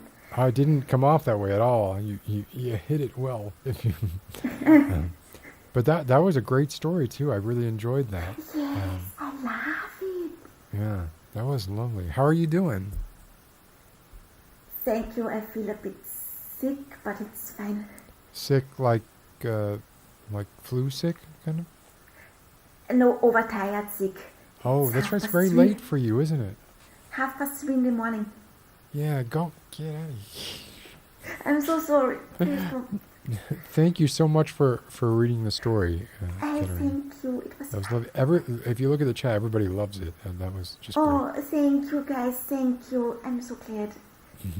I hope you're able to get some sleep before you have to get up. Yeah, it was. I would really.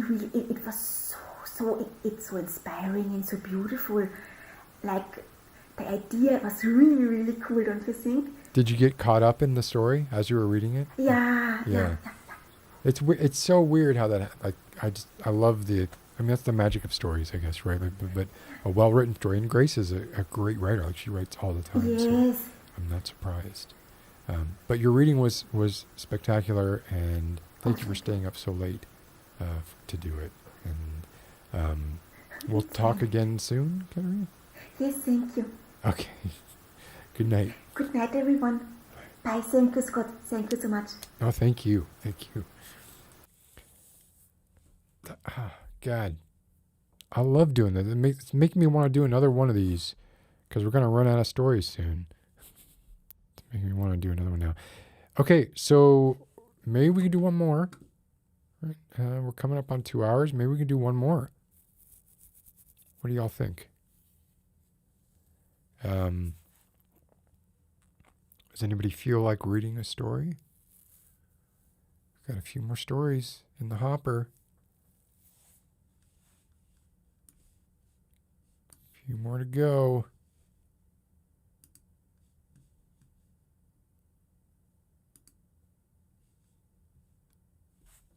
Oh, wait, I just get, well,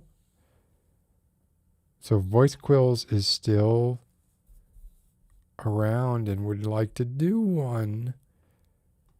So I'm happy for Voice Quills to do one. I just, in case there's somebody who hasn't done one yet that really wants to go. But I don't see many people jumping at it. So Voice Quills, let's do this. Let's do this, Voice Quills. Katerina, you did not, you didn't butcher anything. I thought that was really, really good. And you just have a good natural voice for reading that stuff. It's just great. Okay, I am sending Voice Quills the link. And we'll do another one of these. I was thinking we would space these out more, but I don't know. This is fun. I'm enjoying it. I'm enjoying just foleying stuff in the background with my new improved soundboard. I now have, 16 different sounds I can choose from as opposed to 8.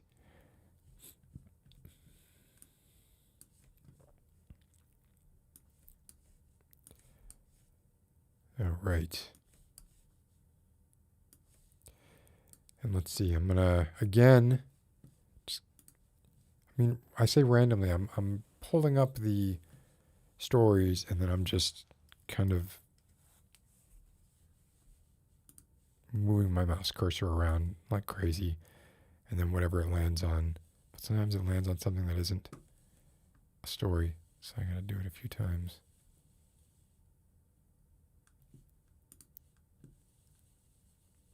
Let's see. Nope, that's a different video. Nope. What is this? Okay. All right, so, well, let's see what that, let me double check. Oh, shit.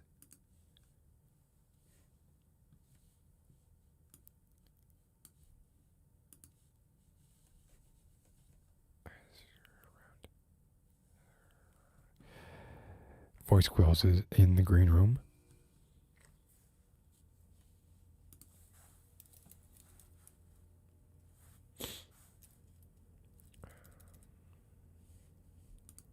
And what the hell? Why is scripts for old videos are popping up? Do one more here. This is gonna be the one. I want to land on here.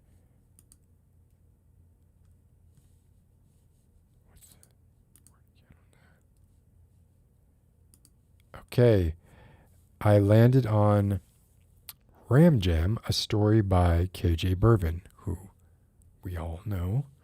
So sending this link to Voice Quills. Let's be sure it's shareable. KJ Bervin, are you still around? I think you might have left for the night. But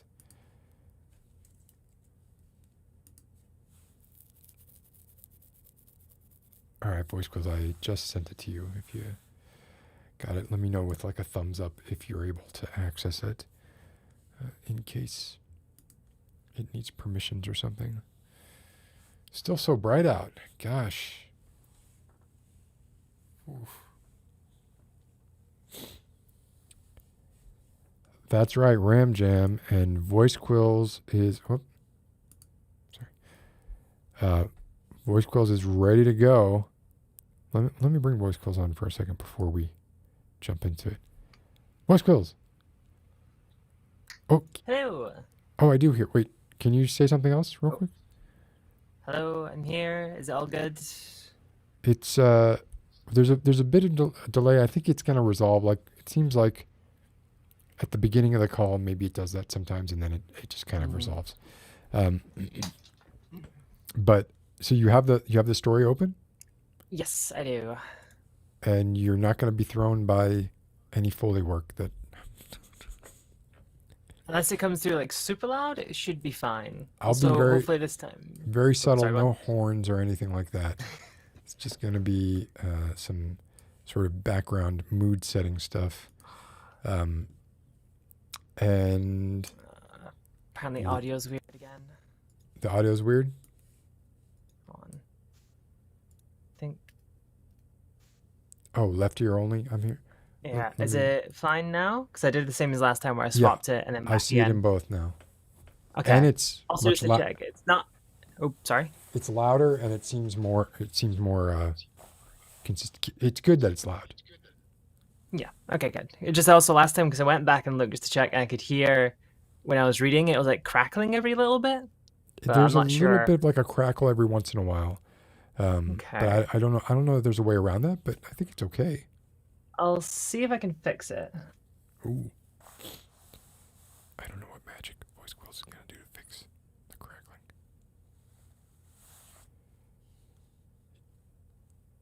I behave. I always behave.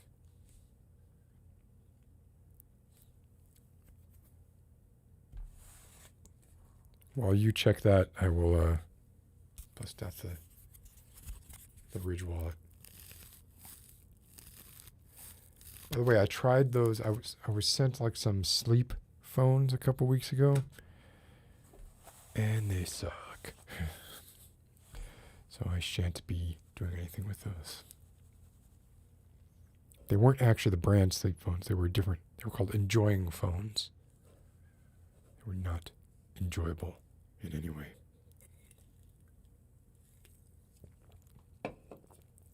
Now you're muted. Okay.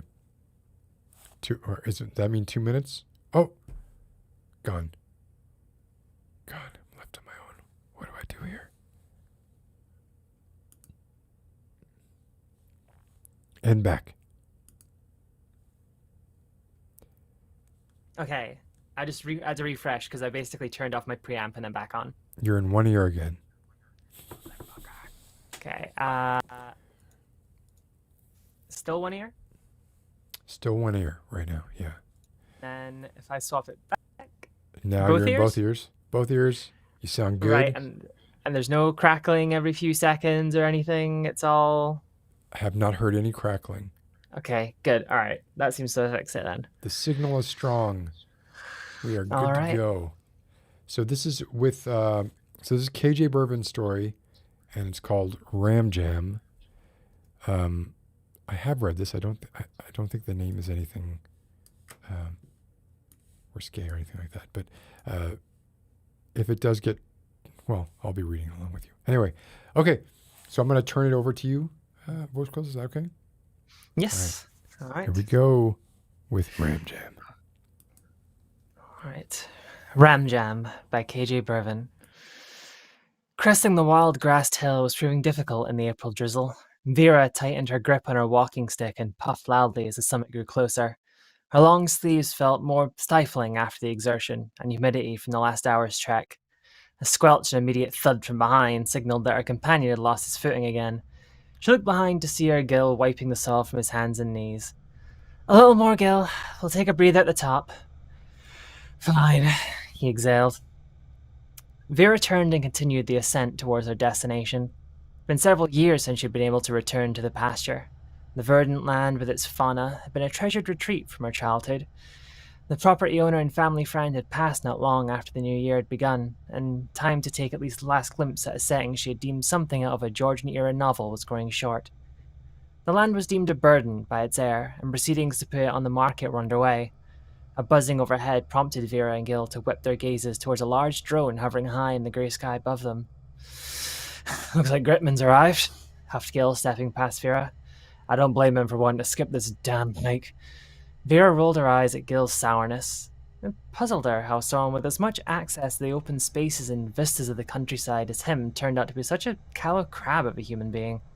The love of the outdoors is obviously not genetic and had not developed with exposure. Jill had always been more reserved and fastidious than the average boy in their shared youth. Summers with Gil were often a mixture of well-preserved fantasy books, overly sanctioned lake swimming, and nature walks set to the looped soundtrack of his various aches and complaints. It was no surprise that Gil's uncle, the late Andrew Peck, had made Gil his heir, but Vera his exetrix.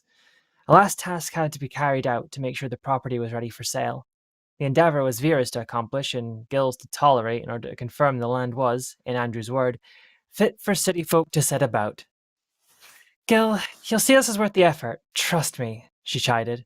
I know what you mean, though. I think the closest thing Gritman has seen to a mountain is that Mont Blanc watch of his. Vera giggled at her crack at the realtor's expense as she thrust her stick into the grass. She looked ahead at Gil trudging with shallow, pained steps. The hood of his sweatshirt was pulled low to his brows, while his cargo shorts revealed the evidence of his unsure, sneakered feet on the rain-slicked grass. Vera mentally paused as she judged her misplaced friend. This excursion was indeed wearing on her feet and joints as well, but this outing was proof positive who let the comfort to the city affect them more. She looked ahead and grinned at a telltale dark flagstone that jutted out from amongst the emerald and gold turf. Vera clenched a walking stick in her left hand and commanded her legs to power through the last few yards of the hill, passing the winded Gil. Her eyes met a stretch of familiar timothy and orchard grass. The stalks of defiant fountain grasses that swayed in the ever-present gust haphazardly studied the sides of the worn dirt path that marked the long way the wooden carts had once travelled to deposit its collection of hay bales and alfalfa. Dead ahead was the mammoth yellow Norway maple that dominated the landscape. The bold chartreuse foliage seemed to almost pulsate as it stood out between the dour sky and the endless greenery. The sight that most charmed Vera's vision, however, was the presence of the annual visiting flock of collared Cheviot sheep that freely roamed about the field. The ewes looked over at Vera with unbothered gazes as the few timid lambs hid behind the woolly bodies of their mothers. This will likely be the last time a flock will be brought up here, she thought sadly. Vera dropped her walking stick and sighed with relief as she slid the straps of her rucksack off her shoulders. Freeing her water bottle from the bag's side pocket, she heard Gil's footfalls behind her come to a sputter. Gil stretched his arms forward and let them fall to his sides in exasperation. All this way for a bunch of goddamn sheep, he panted. Vera side-eyed him as she took a long swig from her water bottle. Remind me why we couldn't take your Jeep for this instead of trudging uphill and all this shit. Because, Vera started, handing him the water, would have meant that Gripman would have insisted on coming along. I don't want to hear about land development or potential buyers right now. I want to enjoy the moment. We'll do what we need to, though. Don't worry. Vera sat on the ground and loosened the drawstring on her rucksack to retrieve her phone. Gil chugged eagerly and pulled away with a gasp. Revived somewhat, he looked about before taking a few steps towards one of the closer lambs. A sudden harsh beeping from the lamb's collar was quickly repeated behind the maple tree. The unexpected noise drew both Vera and Gil's attention. The sheep started to quickly trot away, clearing a suspiciously clear path between the two visitors and whatever was coming to life behind the trunk. Out clambered a 3-foot-tall metal quadrupedal construct. The steel wool-wrapped head of the unit raised up from a hydraulic piston and aimed a stern red-eye camera towards the perceived intruders. The construct buzzed as a yellow scanning laser popped out of his port side housing and powered on. The beam started to pan from the far left of the field towards Vera and a panicking Gil. What the hell is that thing? He whined. Vera froze before finally setting her hands on her phone within her rucksack. She quickly tapped it on and held up an expanded QR code at the beam's level. The yellow beam paused at the phone's display as it transitioned to a green shade. The scanning laser folded back into the mysterious robot's housing, and after a moment, started to step leftwards away from the pair. A prop window on Vera's phone popped up as the flock's guardian wandered off. Security ID confirmed. Downey, Vera, Unit 001, Ram Jam, patrol mode activated. Gil turned to glare at Vera and marched towards her. He spiked her water bottle to the ground. I said, what the hell was that? He yelled. That, Vera started, is the main reason we had to come up here. She craned over to fish her water bottle out of the turf. Uncle Andrew gave me access to the bot when he bought it. He knew he couldn't make it up here by himself anymore, so he modernized. Why the hell didn't you tell me? I own this place, so I should know if there's some killer robo-ram running around before I sell this shithole, Gil shrieked. Vera stared at Gil with frustration. He was still panting and flushed, visibly shaken, or insulted. She didn't really care at this point, because she'd heard enough. Vera rose to her feet. She moved her phone to her left hand as he started again. And Uncle Andrew, Vera? He wasn't your fam. The back of Vera's right hand cracked into Gil's right cheek, stopping his ranting. Gil stepped back and gazed, wide-eyed at a seething Vera. You miserable little bastard. Does this place really mean nothing to you? After all the time we spent here as kids? Vera cried. Really think I like trudging through sheep shit and mosquitoes, Vera? Give me a break. The only reason I came along was to make sure you didn't screw this up, Gil snapped, rubbing his cheek. I am so sick of your bullshit, Gil. You want to sell this place and spoil all of it? Go ahead. Sign the release form and go be the whiny little pussy Uncle Andrew knew you were. Vera spat. She marched past Gil towards the maple tree. She fumed as she heard Gil start at her. She paused when she felt his hand groping for her phone. Give me this thing, he gritted, trying to snatch it from her. She lobbed the phone towards the maple tree and shoved Gil away. Gil stumbled back from the blow and darted towards where the phone landed. Vera dove and reached for Gil's lower body. She tensed and roughly yanked his left leg out from under him. Gil lost his balance and fell downwards onto his stomach. Panting, Vera climbed up on his back and pulled the hood of his sweatshirt over his head. Gil started to flail and attempted to roll Vera off of him. She swept up and sat on his shoulders. Get the fuck off me! Now! Gil screamed, still trying to push himself off the ground. Vera dug her nails in the crown of his head through the hood. I'm not letting you up until you calm down. Trying to snatch my phone away like that, you coward! A sharp, loud buzzing grew behind Vera, along with a constant rush of air. Vera turned her head backwards to see Gritman's drone floating several feet behind them. A crack on the air signaled a speaker was activated. Guys, the hell's going on? Vera, why do you have Gil pinned on the ground? Asked Gritman. Vera turned back to stare at Gil's writhing body and groaned. She released his head, pushed herself off Gil's body to a squat position. As she rose to stand, Gil painfully ambled back to his feet and wrenched his sweatshirt over his head. Eric, call the police! Vera assaulted me! He panted, grasping his stomach. Gil limped towards the drone, eyes searching for the onboard camera. Did you hear me? This drone's footage is my proof! Vera's mind raced before she quickly jogged towards her discarded phone. She picked it up and opened another window while Gil continued with Gritman's drone. Wait, you're breaking up a bit. I think there's something messing with the radio signal. Can you repeat that? Asked Gritman. Gil huffed as he dropped his head in annoyance and started back at the whirring drone. Jesus, I said that Vera just assault... Gil yelled before a red laser fixed itself on the hull of the drone. Gil craned his head around to see the same quadruped robot from before lined up perfectly with him and Gritman's drone. The red camera eye was glued to the pair's every move. The laser this time was red and primed for firing. Gil's eyes found Vera leaning against the maple tree, watching him intently. Her hand hovered above the phone, ready to command the robot to take out her now former friend. Apologize, she said calmly. Gil turned his body to face Vera's. He gulped quickly before summoning his voice. Come on, Vera. Let's be reasonable here. We had a disagreement, okay? Whatever. It happened. We can move on from this. But Andrew wouldn't want us to fight. Think of what Uncle Andrew would want us to do, Gil pleaded, his arms outreached in front of him. You're right. We should, Vera whispered to herself. She tapped a button on her phone. Unit 001, Ram Jam.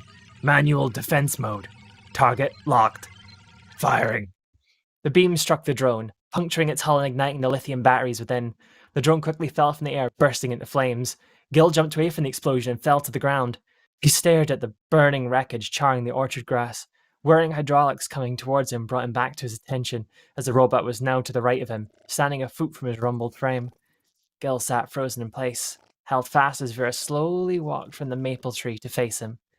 She looked Gil over. He was wet, dirty, bruised, breathing heavy with fear and exhaustion. It was as if decades' worth of bad karma had finally come around to haunt him. She suppressed a schadenfreude-fueled snicker before she spoke again. You still gonna press charges? She asked.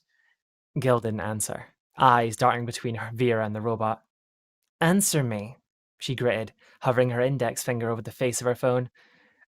No, I'll tell Gritman it was a mistake. I'll say it was all a friendly tussle. Like old times, he stammered. She could hear the defeat in his voice.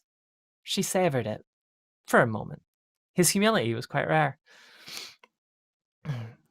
Uncle Andrew would want you to sell this land for commercial development. You know that. You should sell it to another farmer, or someone who won't wreck this place. Do you understand? She asked with a clear implication. I do, yeah. Now, can I stand up, please? Gil whined. Vera's head cocked to the side as she peeped back at her phone. She tapped a few more buttons. Unit 001, Ram Jam, manual defense mode, activate, headbutt. I don't know, can you? She asked, looking back up at Gil, his eyes widening with shock, but quickly fell out of her sight as the robot rammed into Gil's skull. He fell to the ground, out cold, as the robot walked over his prone form. Vera tapped her phone once again. Unit 001, Ram Jam, shadow mode, activated. Vera stepped over to Gil and reached down. She felt his breath in the back of her hand. Nodding at the confirmation, Vera looked back at the robot and smiled. Come on, we'll take a walk before we head back down, Ram Jam. The robot trotted behind Vera, almost gleefully, as they made their way back towards her discarded supplies. She stared ahead at the maple tree as the sheep started to gather back around it. Its sharp, eye-catching hue glowed brighter as the clouds started to break, revealing a late morning sun. Glorious, huh? She asked the robot. Uncle Andrew always said that when the sun hits the leaves. I bet he told you that too. Steady whirring was the only response, as the two continued through the orchard grass.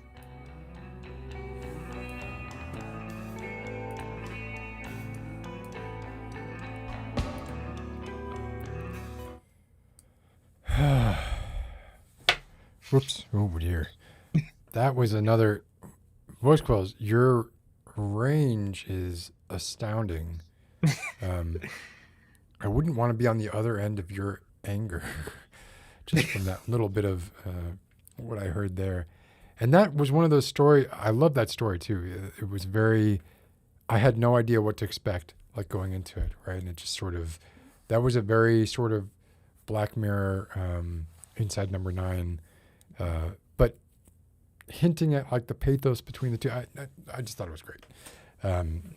But your performance really sold it, and I appreciate that. Thank you. How are you doing? How is life treating you? Yeah, not too bad. Just the same as last time, really. Just work and YouTube videos and voice acting and just the usual. So, Do you find you're doing more on YouTube videos now that you had that? Kinda, yeah. I think because before I had like a good amount, and I was like, oh yeah, I'll voice this one. I'll voice this one. I'm now kind of every day I'm having to like search for something that I'm like, okay, yeah, I know what I'm doing with this one. So And then like finding, so I mean, do you think you could get that to a point where that would be your resume essentially? Right? kind of. I think there's probably a few that are a bit too spicy to maybe send is like, hey, here's my demo reel, like the one I just did today that almost got me in trouble with YouTube actually. And it was like one for like the dragons from Skyrim, and it was just taking the piss where it was like, oh, dragons be like, and then like Dragon Tone was like, cool shit, piss, and just that sort of thing. But because the link from Reddit, like the original post, said ass in it, YouTube thought I was trying to post a link to a porn site and hit me with a strike. But I appealed You it and it was appealed it? fine. Yeah. Yeah, Okay. yeah, and it was 'Cause, all yeah, fine. Like, yeah, okay. they're real quick on the draw to throw strikes around and to then put the onus Yeah. on the YouTube account holder to try and like get it fixed up. Although I have found, at least on my other channel, that they're pretty good about like, obviously they ask you when you post a video, they're like, when you monetize it, does it do any of these things? And they kind of take your word for it at first, right? Like out of the Yeah. gate. And then I found that I've set that a few times and they immediately let it be monetized. And then maybe a couple days later, it might go into limited monetization, which is, I think, like them being like, yeah, we like I said, we took your word, you at your word. And then our algorithm kind of discovered that you said, maybe you said the word pistol or something like that, right? Who knows what it is. I have no idea exactly what they look for. And they won't tell you. I mean, they give you a general idea, but they won't tell you specifically. I guess because they don't want you just kind of like working around it, Yeah. I don't know what it is, but Yeah. That was lovely, Voice Quills, and Thank you. thank you again for that's 2 now. Like I feel like I should surrender this channel over to you, and you can. Sounds fantastic. Nah. Your voice sounds fantastic. The quality's fantastic. Everything is top tier. And Thank you. like I said, yeah, your range is just spectacular. It's great. Cool. And I do have one little thing I'd like to announce, if that's okay. Of course. So since when I hit like 1,000 subscribers, I did like a little charity stream. Since I'm nearing 5,000, I'm gonna do another. I don't know when. It was like when I hit 5,000 on an organized date and stuff. But my plan is I'm going to be playing horror games of various varieties, and I'm going to have a heartbeat monitor on during that, That's so people clever. can see how terrified I am going to be. So yeah, I'm like 800 something subs away from that, but when it happens, I've got like Phasmophobia, Lost in Vivo, Mundan, I think is how you pronounce it, lined up to ready to scare the shit out of me because I'm an abject coward. Can you let me know when that's happening so I'll plug Yes. the heck out of that? Hell yeah. 'Cause that's a great idea. Has that been done before that you know of? Yeah, it's been done. It's been done quite a few Okay. times. Some people have done it for like YouTube videos and streams and stuff. But it's basically that sensor's got a Bluetooth thing in it. It connects to my phone, and then there's an app on my phone that then sends it to a website, and then that website can give you like widgets for streaming To that you can then display put it. up. So yeah. That is great. I would So yeah. just doing that would actually make my heart rate spike. You know, like just seeing that visual representation and knowing that other people could see it, I would immediately just get a 20 beat per minute jump. But yeah, please let me know like when that's happening, and I will if there's any way I can make it, I will definitely be there. Hell yeah. Because I would love to see that. So yeah, thank you so much, Voice Quills. I really, that was Thank you for having me. fantastic. Okay, we'll talk soon. Hell yeah. All right. See ya. That just strikes me as like that's brilliant. Because it's so visceral. It's a very sort of, people can act, as you all know, I think I watch a lot of reaction videos, and I have those mirror neurons firing pretty much to super saturation. I think I'm past the point now where I'm getting diminishing returns on them. But people can pretend like, and I wanted to do a video that I was like sort of reacting to the first time drinking water, right, or something like that. Because obviously the suspicion is like a lot of these it's not the first time people have seen these or listened to whatever it is that they're reacting to, and they're just kind of reacting, right? So getting that sort of like a real sense of, did that person just act really scared, or are they actually really scared? Or equally as impressive, do they have the ability to control their heart rate in such a way that they can just make it spike whenever they want? And in that case, I'm gonna give you the win anyway. So I don't care if you're really scared or not. If you have that ability, I'm right there with you the whole way. But anyway, I want to thank Voice Quills for a lovely reading, and Katerina for a lovely reading. The stories were by KJ Bervin. And oh gosh, I'm forgetting who the other one was by. Oh, of course, it was Grace's Grove. And Grace has her own YouTube channel. She has her own, she has everything. She does everything. She has podcasts, YouTube videos. So you can just search for Grace's Grove. I think she has a link tree that you can go right to. And of course, as soon as I see or know from Voice Quills when that 5,000 subscriber stream is happening, I will definitely be there, as long as I'm not working, or it's not like, I can't even use the excuse of if it's late at night, because you all stick around so late. I'm not going to use that as an excuse. So if it's late at night, that's fine. It would just be if I'm working that I probably wouldn't be able to go. But apart from that, I will be there. And I want to thank you all again for coming by. And I hope to see you next week.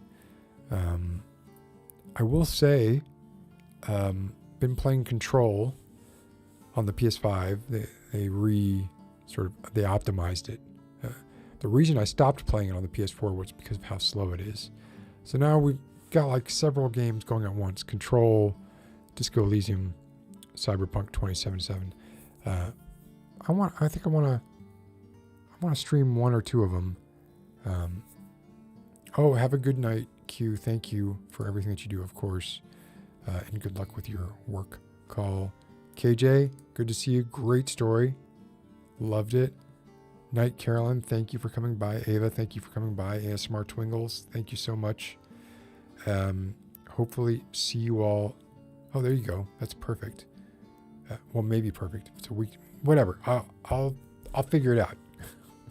All right, and I will see you all soon. And hope you have a good rest of the night, a good rest of the week, and take care, everyone. And I'm back with a Coke, hopefully next week. Good night, Olevi, LQ, Colorful, everybody. Take care.